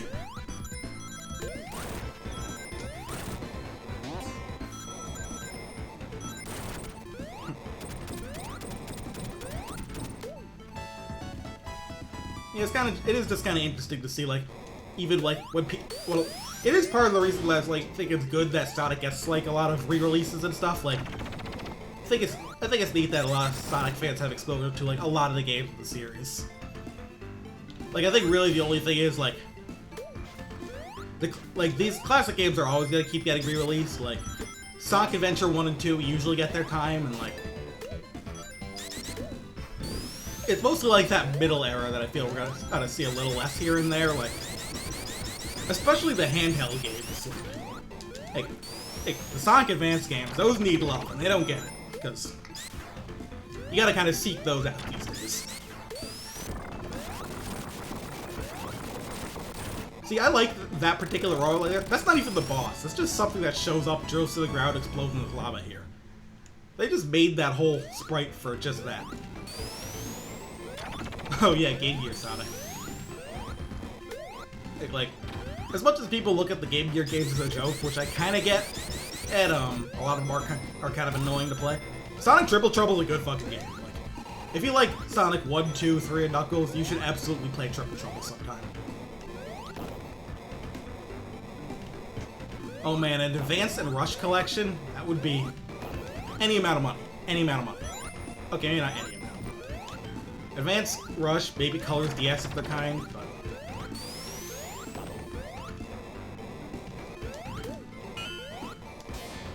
Like, people shit on Dimps for reasons that are sometimes deserved, with some of the rude shit in Sonic Advance 2, with the entirety of Sonic 4 and some other later stuff, but they did a lot of good and important stuff for the series, I think. Like, Advance 1, and I would argue Advance 3, even with its ups and downs, is good. They're both good, important games in the series, and plus, like, I say that even, like, with their issues, the Dimps games for a good while were very consistent in quality, in a time when the Sonic series was famously not that.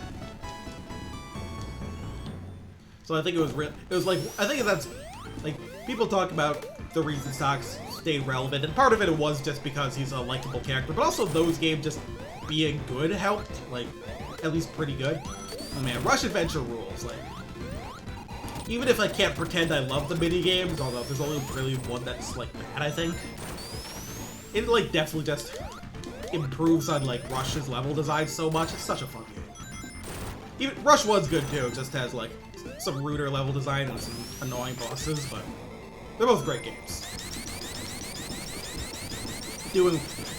And like basically what Rush games feel like to me, it feels like they kind of saw like the idea they had with Sonic Advance 2 and were like, okay, how do we make this work? And I think they did a good job figuring it out.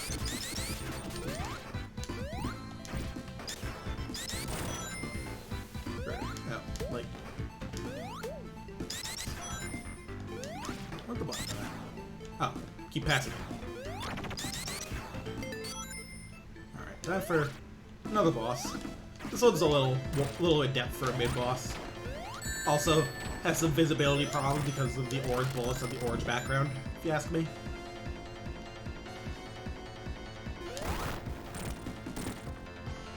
Other than that,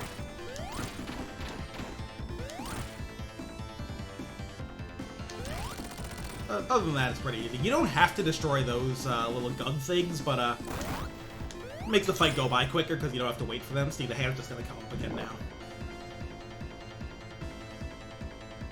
This is like a fine mid-boss. It's just... It is what it is. It does what it does. It's way easier if you have a shield, because those bullets, the turrets count as bullets. Wow, that was dumb of me. That's one of the weird things that can happen in this game, even when the ground isn't completely flat. Like, wow, I'm just screwing up my timing on all this. This ground is not completely flat, so sometimes if you try and jump straight up on it, you'll bounce off that angle. Let me see if I can get a good look at that. See right there, I wasn't pressing any direction here, but you'll find me jumping to the sides there. It's just like I do actually like it in some sense, because like it makes it clear that the ground is like a very natural formation, and a lot of times you only find a lot of the perfectly flat ground when there's like stuff built on it. Like it's a big part of Green Hills that the ground kind of rolls, like kind of has little hills in it. And or across the series, that's just kind of a common theme. It's one of those things that just brings the areas to life, which I think is a very big part of Sonic. It gives it all a sense, really like theming the areas strongly and giving them a sense of place is like a huge part of what makes Sonic work, or one of the things that makes its level so memorable. Which also means that it's a good reason to shit on Sonic Lost World for fucking all that up. God, that game sucks ass. I hate it so much. It's like, yeah, Act 2 of Desert Ruins. It's a forest. Yeah, you nailed it. Special stage there for those who care. And Desert Ruins is not a good enough pun to make up for having a random floating candy void. You know, at least when Sonic Colors at a candy level, it did it at a food level. It did it by like actually making a place Eggman built. Lost World didn't even have the courtesy to do that. I really don't want to rant about Lost World, but God, it makes it so easy. In fact, there's like a million things just playing this game where I can just say, this is what Lost World didn't do. Like, for example, you know how I've been talking about levels have going between, like, areas where you go fast, areas where you do platforming, areas where you interact with unique gimmicks? Lost World has none of that. Every single act is, like, one single thing, but it's based on. And also, I think talking shit about it might be making me play worse, but don't worry about that. But it's just like, yeah, it's got a water level, the lava world, the whole thing. But also, not even just in terms of theming, but design as well. Like, in most Sonic games with grind rails are like a thing that show up in various levels to different amounts, different effects, and different parts. In Lost World, if there was a grind rail level, the level was the grind rail. You were on it the entire time. If there was like a unique gimmick or something. Oh yeah, Desert Ruins 1 is like the last time the game just kind of lets you play its core gameplay, which I still don't think is great, but it's like, there could be something there if there were levels where you could use it. But, yeah, it's just, but like between like the lack of a sense of place, the like the art style doesn't go well with that because it's just so simple and geometric in terms of like what the levels are that they're too abstract. Like there's always some kind of abstract stuff in Sonic games, like, you know, the old checkered hills, but like there was some subtlety, some thought to it instead of just this is a square, I guess.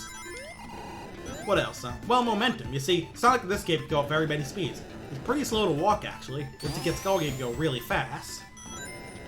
Sonic Lost World Sonic, he has 3 speeds. He's got walk speed, run speed, spin dash speed. That is fucking it.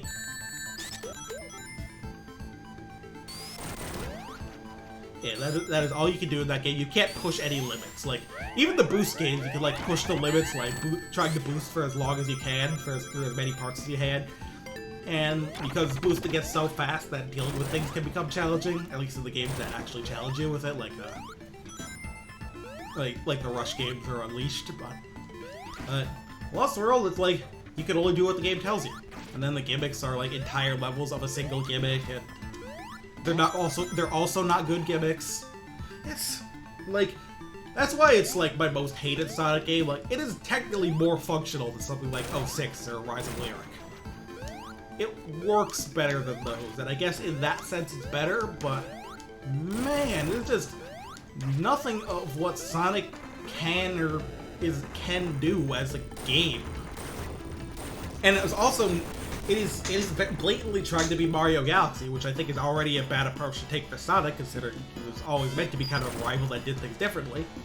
But it's also not good at being that. Like, it is very much not good at the thing it's trying to do while it's doing it, and the thing it's trying to do is a thing it probably shouldn't be doing. So, what's even the point? Even the music in that game is kind of dull. Like, there's some nice tracks, but even it feels like it's just the fucking B-sides from Mario 3D World. Anyway, I should be being ready to talk up this game more, but we're about to fight a really boring boss, so you're gonna have to bear with me here. Like, this sequence before the boss, I think is super cool. Like, this whole thing where you fall down here, the Death Egg lights the entire place up. End up dealing with those missiles in the background. And now, wait. Oh my god, I'm so sorry. Fun fact, I didn't 100% it because I'm not insane, but I beat the 3DS version of Lost World. In some ways, it's a little bit better. Mostly because apart from the last world, all the levels stick to the theme of their world. Oh wait, no, Sky Road actually fucks that up too. But most of the worlds stick to the theme of their world, and it still has gimmicks, but some of them are less dumb implementations of the same gimmicks. Like, all right, show of hands, who remembers the giant fruit in Sonic Lost World? You know, the level with all the fucking fruit they had to get into the fans. You don't remember that garbage? Well, in the Wii U PC version of that game, the fruit fucking chases you, but like it rolls at you in like the worst way possible. It's faster than your walking speed, but slower than your running speed. And the fruit damages you if it hits you, and it breaks if it hits other things, and you have to and it has to TSR Sky Road is not really related to Sonic Lost Worlds, it just have the same name. But anyway, you know how the fruit works in the 3DS version of Sonic Lost World, where you have to get into the fan? The fruit is just sitting there, and you push it. You just push it. Like, the level's still not amazing, but it's like fine, which is more than I can say for the Wii. And there are a number of gimmicks like that, like, kind of went over the basics of Sonic, and we looked up to discussion. We kind of went over the basics of Sonic and what it's trying to do, and then other things happened. We talked about some stuff in the series, and you just walked out of shitting on Lost World, which is, you know, kind of a useful thing to do. Anyway, this Hidden Palace is interesting because it's like a place that kind of exists more for story than for gameplay. Like, here's the showdown with Knuckles we've all been waiting for. It's not super hard, but it doesn't really exist to be hard. It's just, neat to see a game in a series like this old, like, doing more for the story than the bare minimum. Because usually expect a platformer to do the bare minimum, but that's fine. They all work with like that. But this game just wants to do a little bit more, and I think that's really cool. And that's why I think transitioning to having like fully voiced cutscenes and plots is not really that much of a problem. It's only a problem when it's bad. But, and like, obviously there's limitations. You don't want to go Metal Gear Solid 4 on it. I mean, even Metal Gear Solid 4 probably shouldn't have got Metal Gear Solid 4, but, you know, Sonic's got a world, things happen.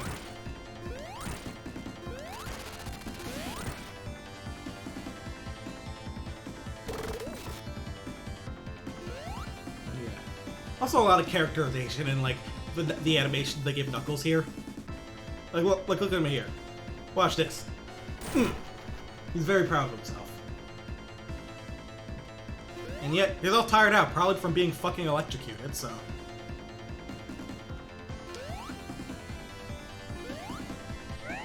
So, it leads us to here. Yeah, like, obviously there are things like RPGs and adventure games that are doing that, but, like... And really, I'd say, like, when it came to action games, you would start seeing more plots and stuff like NES Ninja Gaiden. Those games have sick cutscenes for the NES. But still, a lot of platformers were kind of mostly just leaving story to, like, maybe how the progression of backgrounds and then some stuff in the manual, then, like, the ending and maybe an intro. So we keep going. We leave Knuckles behind, and we head forward. Sky Sanctuary, the place with the triumphant music that we all love. A lot of places like this. The music here is great, but it's the kind of music that gets kind of where you lose parts of the sound channels due to the fucking sound effects. It's a bit of an issue. But you also get to hear the song at the ending, so it works fine. Gradius boss rush, that's a good way to describe it. Especially since it's bringing back bosses from older games.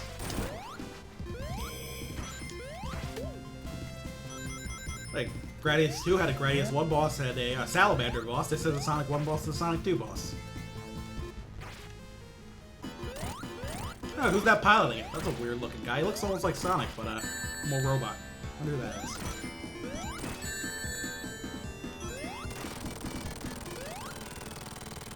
Okay, but could you imagine the Sonic game where half of it is being narrated from a chair? That would be kind of raw. You know, I don't know how I did it, but once I took a giant shortcut on this level and completely skipped the second boss fight in it, I just launched myself into the sky somehow to an upper level. I will probably never do it again unless I can figure it out. I don't think it was this hill, was it? Not even close, baby. Oops. Mistakes were made.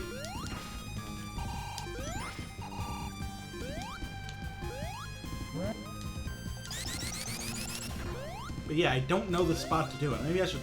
I wonder if I can find a video that does it. It's sometime out. Because I want to know, like, what the best place to do that is. I think it would be... well, that was depressing. Well, we all gotta take a death, you know? Well, oh wait, no, I did his flying battery as well. Yeah, Hypersonic will do that for you. But I definitely just did it as Sonic, like spin dash jumping off or something. One little problem with this level is that when you come back at checkpoint, I can't remember which direction I'm supposed to fucking go because you go back and forth a lot in this level.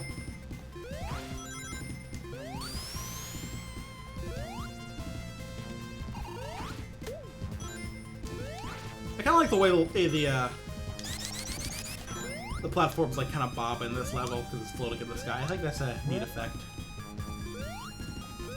And I say the platform, but it's more like the whole terrain rather than just the platform, which I think is super cool. Makes us feel alive. Again, sense of place. The idea that these zones like exist in the world that have, like, obviously the layout is not at all realistic. Oh, by the way, this boss was not made for this insta shield or even for this jump height. Like, if you time it just right, you can actually hit him by jumping without the insta shield. But with it, you know, it's free. That fight was not made to be done like that. Because with Sonic 2, you had to, like, actually let him come down sometimes.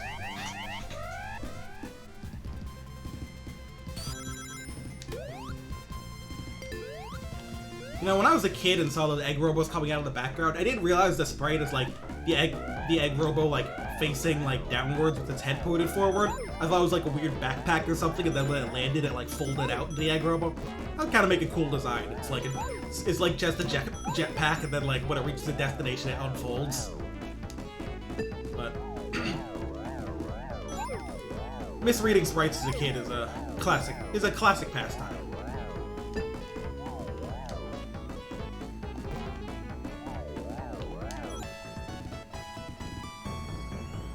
More set through here to feel a bit better about it. Does this one vertically loop? I thought the fact that you know, spent the entire thing going up would preclude that. Huh. Yeah, probably does. Which way was I going? I think this way? Yeah, that's why. Here's a fun thing. Yeah.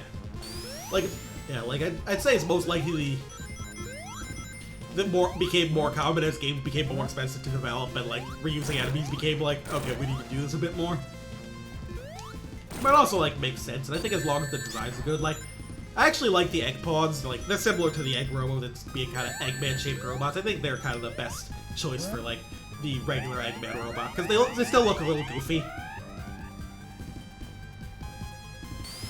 Yeah, in like animations and like adaptations and stuff, it makes sense to have like generic ones like that too. Ew, like they had those before this, like swap bot, like you mentioned, swap bots are older. Very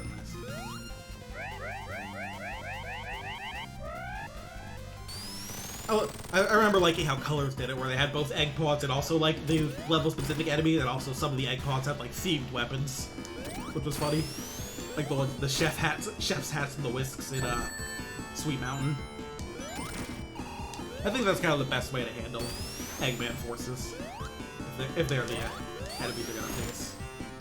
This is a cool fight, I think. It's like, this is kind of a cool design that like it's based on Sonic, but not quite as like similar as Metal. Like I think that like of the various Robot Sonic designs, this is like my favorite one that isn't Metal Sonic. Because it's not as clunky as like Silver Sonic and the like, but still, it also doesn't quite just like Sonic's proportions. It's a unique take. All right. Well, Sky Sanctuary is not having a good day. This is a neat little. Isn't this a neat little cutscene?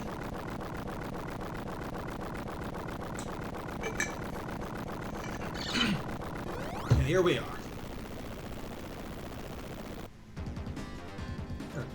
Death Egg. Luckily, an actual level this time. Amen. Personally, I think this is actually a really good level. Yeah, I love this game. I love this level. It's a really good final level that just it feels final. Has a lot of cool things going on. I like its music. It's a good level. It deserves more love. Yeah, the little Silver Sonic's cute. For years, I didn't realize that the claw sticking out of it was like his arm. I thought it was just like sticking out of his stomach. Like it opened up and came like a hatch in his stomach, but the Mania sprite made me go, oh, is that supposed to be his arm? The Sonic Mania version, I mean. Oh, well, that was just me, I think. These things are funny because like they're another like thing where the Insta Shield can really make them less of a problem. Like that. Anyway, for getting stuck there for probably longer than it should have, back to reality.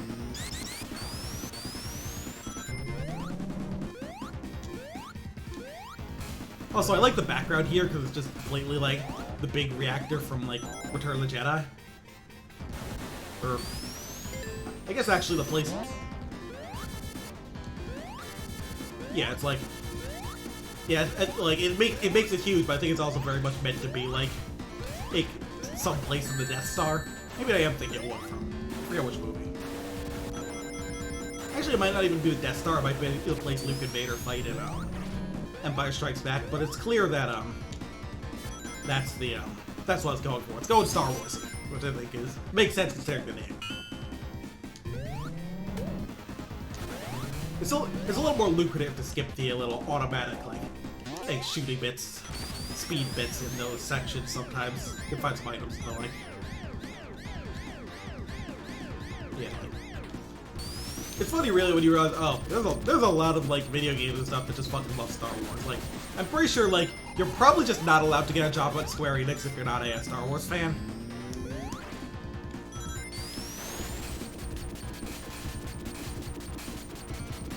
Like, that's why I think it's so, like, I think the idea of Star Wars is Kingdom Hearts is so funny, because Kingdom Hearts is like in some ways already Star Wars, so like it just feels like it should have happened. It should happen at some point. Because otherwise, I'm a little like, I'm just seeing the stuff Disney bought end up in there. But like, in Star Wars, it's like, yeah, Star Wars is a JRPG. Yeah, exactly.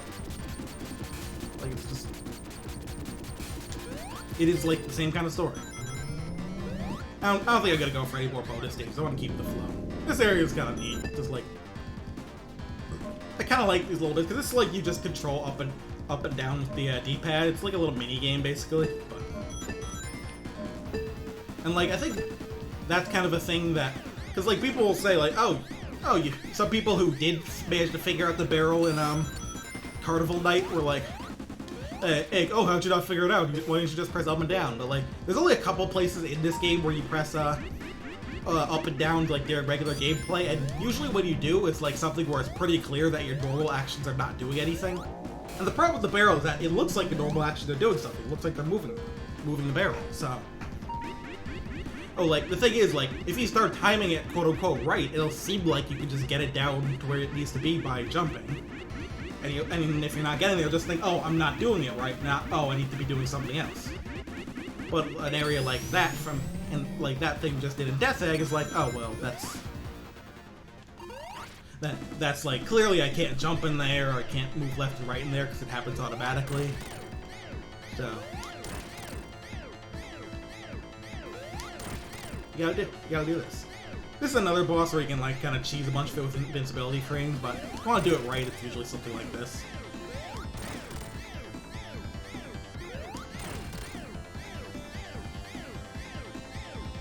Yeah, I think it might need to be moving a bit. I'm not totally sure though. Oops. Oops. This is a weird fight. Help, get me away from this thing. I do find that little motion it makes after it's done freaking out funny. It's like it's taking a deep breath, like, okay, I gotta calm down a bit. Like, going crazy, then... See, you feeling better now, buddy? Good, because you're gonna be mad again.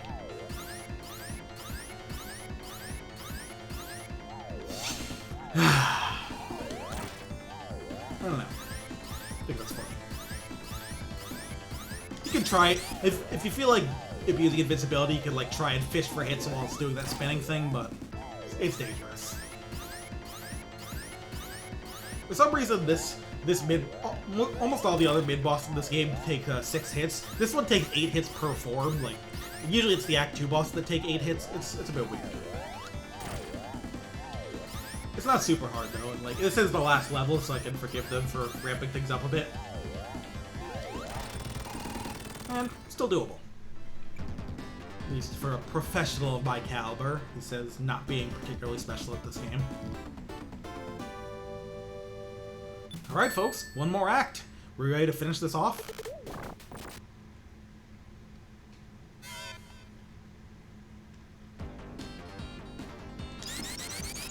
You know, the music of this act is kind of weird because it's like, it is basically just the exact same song with the instrumentation slightly different. I feel like that's sort of rare. And yep, here we introduce a gimmick that the series will come to love.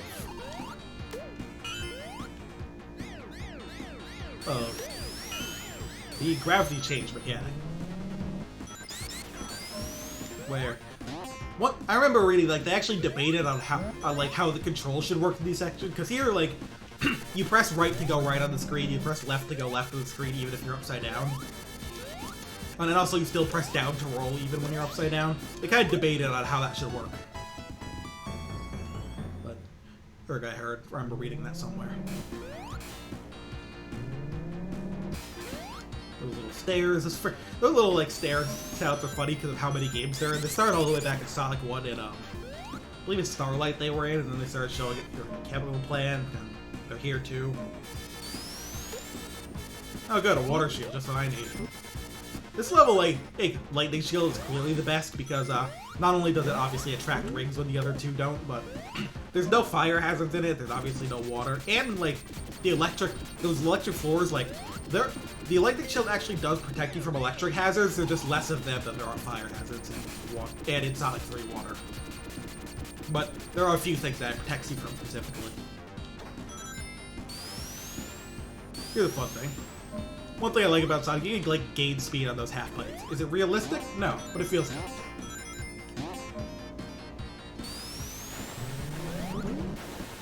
But yeah, those like glowing floors, those you can actually like those you can walk on if you have a lightning shield. Anyway, back to right side up. Another funny little gadget, sort of physics bridge that'll weigh down one side to make the other go up. But they eventually break if they get too steep. Like that.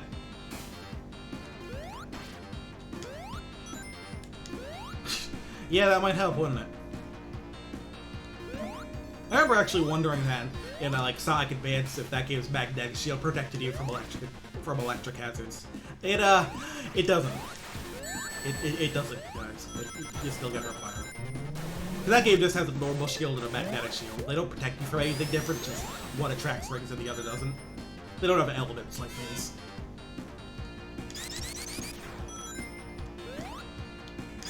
Oh. Well then.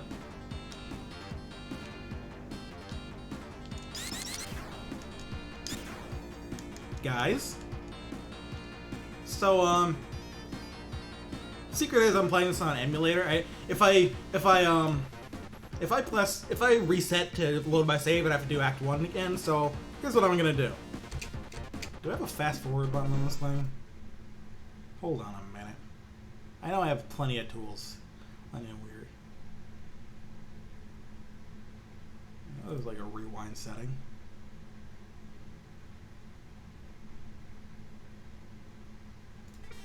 Hold on a sec.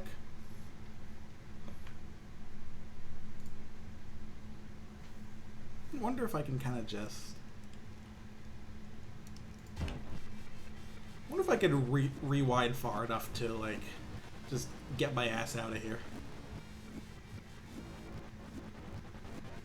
This thing's made for, like, hey, tool assisted stuff, but it doesn't seem like it's actually, like, rewinding my... Oh, here we go. Did we go far enough?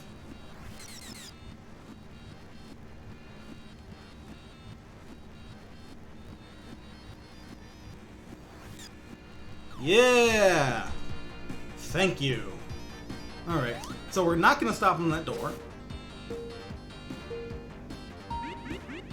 We're going to not do that. We're going to specifically not do that. And we're going to keep going with our lives.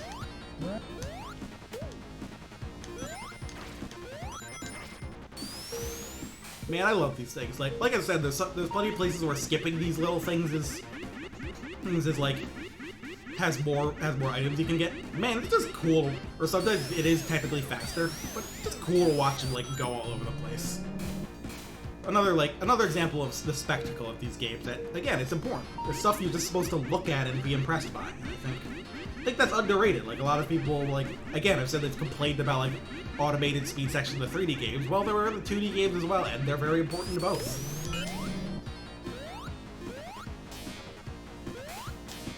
Like, obviously you have to have stuff that is not them, but you have to have them. You have to have Sonic just tear up the scenery sometimes, because that's cool. And there's nothing more important than being cool. Oh god, this bit. Now, can I just kinda... Yeah. And, well, that's all our levels for today. And yep, here it is, the boss of the final level, which means it must be the final boss, right? And it's a puzzle boss, sort of a weird one. You can switch the gravity, send these little helmety looking things flying all over the place.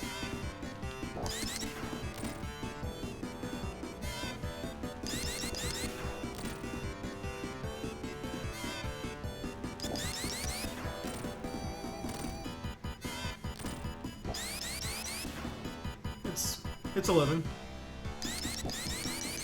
Yeah, sometimes there's a fight that isn't like the most interesting. It's just there to show off the gimmick they were proud of. And I think they were proud of this gravity switch thing. I mean, they better have been. They kept using it for like 20 years.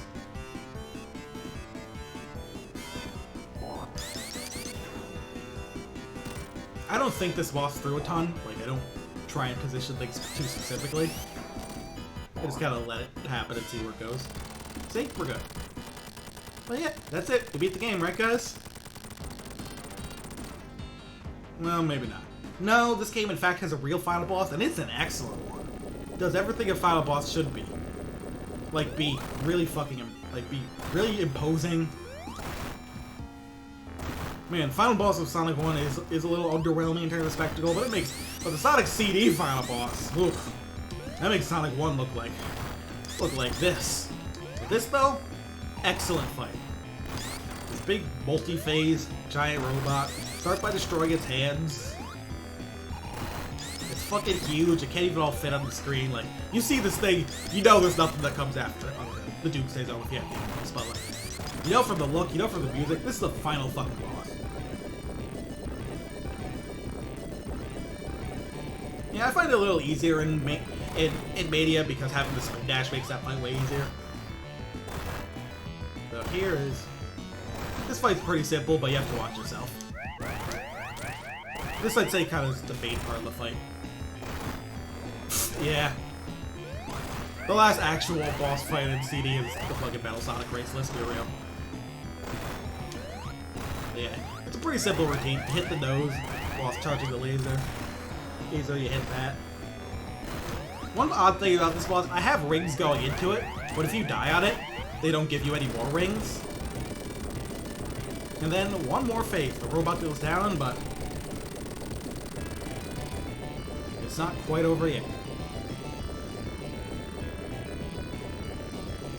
Because Eggman's trying to make his escape. You can't have that. I like this because, like, everything speeds up as it's falling apart, and it really kind of gives you that feeling as you bounce back that you might not make it. Very, very treacherous looking. Great for this final sequence. And the way everything's, like, falling apart and flying everywhere. It's super cool. Oh yeah, the Metal Sonic race is great. Very clever. I think CD's boss design is really hit and miss, but I think it has a few really good ones. That one's good. The Title Tempest boss is good. I think Wacky Workbenches is pretty good as well. And I can't really hate Collision Chaos because this boss is just pinball. Like, first those bosses are pathetic, but like it is actually, I think, a little less pathetic than Sonic 2's. Well, about the same level of pathetic. But yeah, we hit the end here. So, what can I say about Sonic 3 and Knuckles? Well, it's been one of my favorite games ever since I was a little kiddo.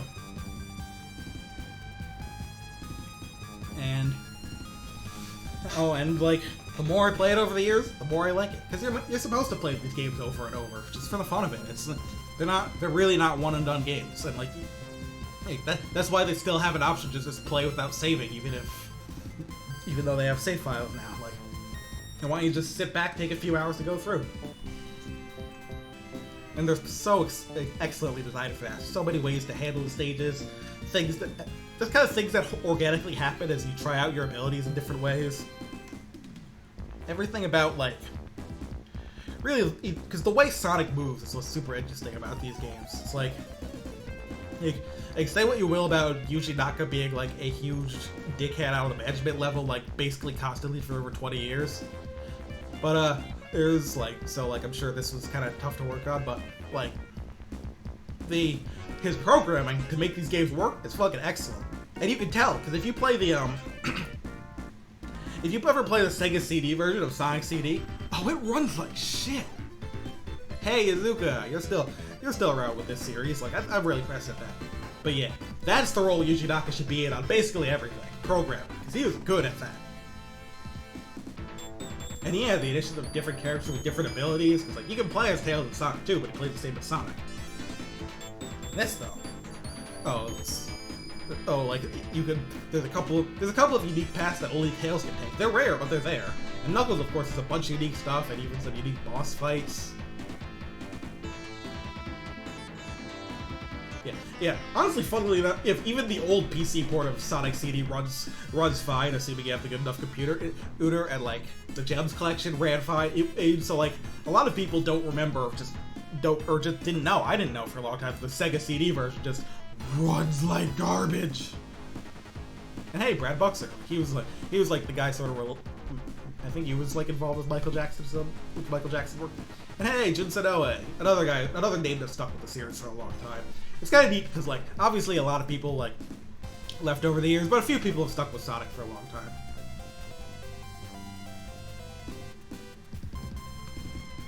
So like, yeah, I think but yeah, I hope this was kind of me going through to kind of show what the game's about, because it's true. We're not going to be going fast all the time. For people who didn't know about Sonic, and that's a sad truth. It is not a game where you're constantly blazing through at max speed. That's just not how it is. It's a 2D platformer where you do platforming in 2D. One concept. But instead, speed is something you can do, especially with the spin dash and like the physics involved. And you can use it to do all sorts of interesting things. And that's something that makes this game neat. Because Sonic is weird to control, like compared to even a lot of platform characters. There's a lot of momentum. His basic running acceleration is slow, and so like it takes some getting used to. But the more you play, the better you'll get, and the better you get, the more fun it'll be. The more things you'll be able to do. It's a really, really well designed game on that front, and really like. All the 2D Sonic game, all the old Genesis Sonic games have that to an extent, but this one perfected it. It's like, alright, it's what ultimately, even with all the rushing it had to go through, they really just figured out what they were doing. They knew what they were all about. And I think that's just really impressive. It is what makes Sonic Sonic. It's what makes these games work, And like, I'm gonna be honest, like, I think some people, like, there'll be some Sonic fans that tell you that oh, these games are about mastering the momentum. Like, you don't have to worry about it that much. Things like spin dash jumps and like truly understanding every interaction, you don't have to do those even the first time you beat the game, much less the first time you play it. The game is not super hard to beat, again, by old platformer standards. You'll get there. And it's like, but then after you beat it, you can keep going through and be like, oh, so this goes like that, and you can find paths you've never seen before. Like, I'm pretty sure I'd never personally experienced that a bit of Flying Battery Zone here, Act 1. And that's crazy to me. This game's 20 years, this game's gotta be like 30, gotta be 30 years old in like 2 years. It's like 28 or something. And it's like, and personally, I've been playing it for a solid 20 years for sure. And I'm still finding it's still just a bit different to experience every time. Not because it's being randomized or just changing, just because it's really varied and the way you interact with it is really varied. And I think that's super important in games. In games like this, for that the way you interact with it has to be able to be changed. And like, because like the problem with like something like, say, Sonic Forces, like, that's a game that I personally don't hate like a lot of people do. It's obviously mediocre. I had some fun with it, but one thing I can say about it that really caused problems, especially in the Sonic stages, is that it ends up just becoming too similar for every time you play. You boost through, you win. And like, the thing about like an action game like this is where stages or the whole game is meant to be replayed is it has to be able to be pushed by the player to change as you redo it.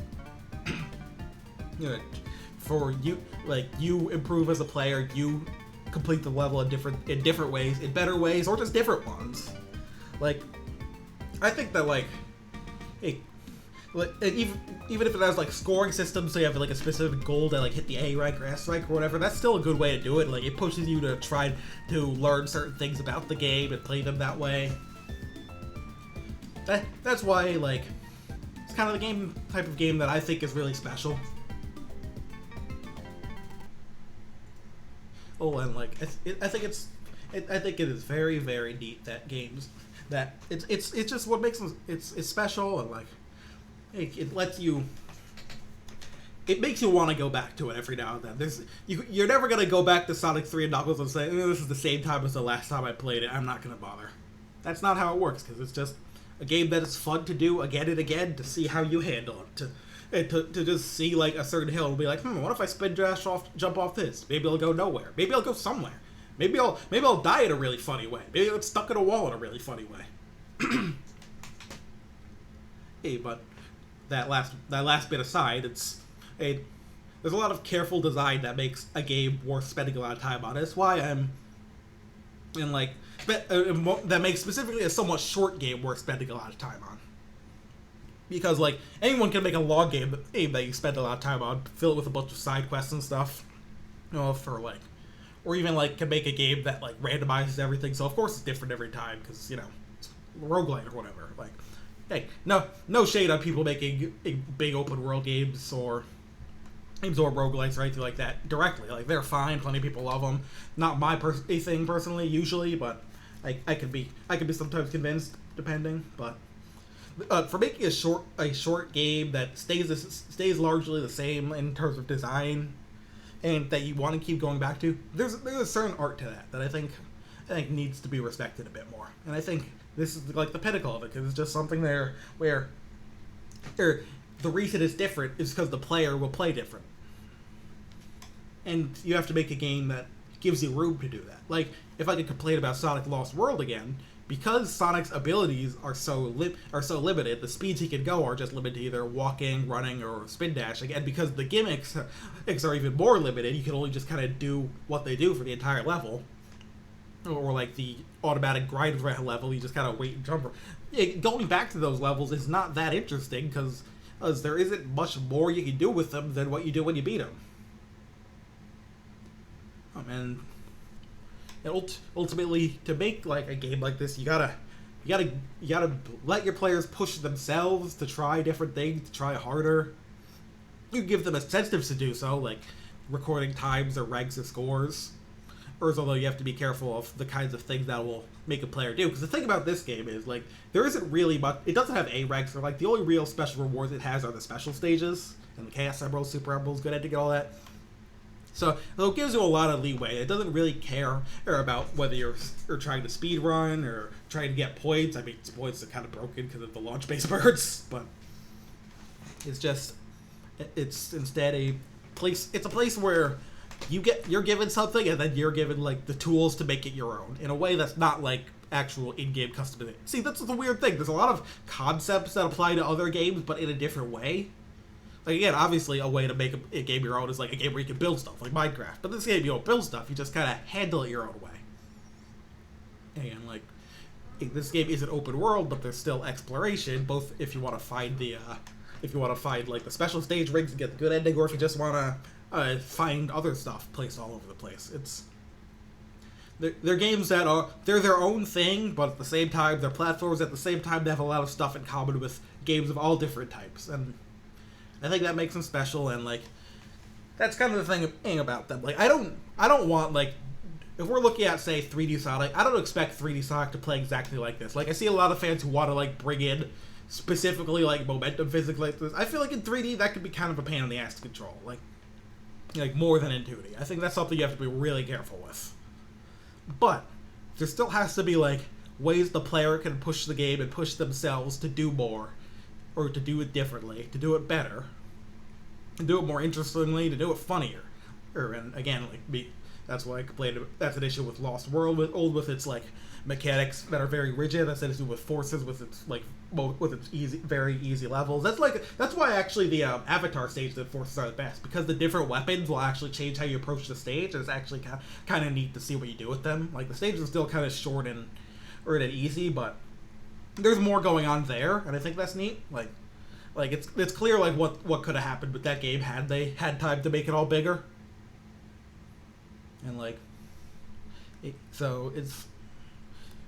there's a level of expression in it that is what keeps people coming back. I think and like there's a lot of games that could use some of that. Like I feel like a lot of those like very AAA action linear like action games or shooters that were popular for a while, they kind of didn't have enough of that. Like there are too many big set pieces that like it just kind of played out the same way every time. That's something you can have. I mean, this game has them, the Angel Island bomber thing, but you still have to give a lot of space for your player to handle things. And that's just kind of how I feel about game design, where even if you're making a like very focused arcade style game or something like this that's like simple and action based, you still have to like give your players room to make it theirs, because game design it's a conversation because you're contributing, you as a designer, for example, are contributing, and then a player is contributing back. And you have to give them the tools of the conversation in order to say what they want to say. Or else you're making something that, again, may be very, very neat to play through the first time, but won't have you that much to come back to, because you'll be out of things to do. And it's a bit sad when people will write off a game for being short because they don't see that going back to it has value. But that's not. I don't feel that's necessarily their fault. Like, this is like because there are plenty of games that aren't designed with that in mind, to the point where people there aren't as many like short action games anymore or that are at least big names. So like the idea of a game where you're just supposed to play the same thing is kind of a harder sell. But it is an art, and I think this game nails that art better than so many others, even other great platformers of the era. I've obviously people act like Sonic versus Mario is still some sort of competition. I love a lot of Mario games; they're fucking great platformers. I think that sometimes they just don't quite give you the flexibility that this does in the same way, because the levels are more linear and your abilities are not incredibly rigid, but they're more limited. And so it's just kind of an interesting spot to see. That's why even though Forces is going for a format I'm not super interested in with the open world thing, although they refer to it as open zones, and because of mentioning it takes place on islands, I'm guessing each island will be a single area that won't be a fully connected world. So I will say that it's not my type of idea, but I'm still curious about it, because I think that might still be able to get this idea of what if I try this and having it lead to something interesting if they design your movement and the world right. It could work, and the fact that it has a way longer development cycle than literally any other Sonic game ever released, which is still fucked up to me because it's really only been kind of 3 years, and that just seems kind of normal for AAA action game, but they've never spent that long on a Sonic game. So yeah, I've just been kind of rambling on a blank screen here. I hope that's been at all interesting to anyone. I'm gonna take it to the end now. Because that was the goal of the stream, play through the game and talk about it. Thank you all for coming. It means a lot to me that people are hearing the things I have to say. And I'm glad if you enjoyed it, I'm glad you did. Subscribe if you want. And I only stream once a week right now, every Friday at 8 p.m. EDT. And so... next week I'll probably do back to what I usually do and dig out some random ass PS2 game, because the world needs to be shown as many of those as possible. But yeah, good night everyone. Yep, Sonic 3 and not Knuckles. Maybe next time. Good night, I'll see y'all later.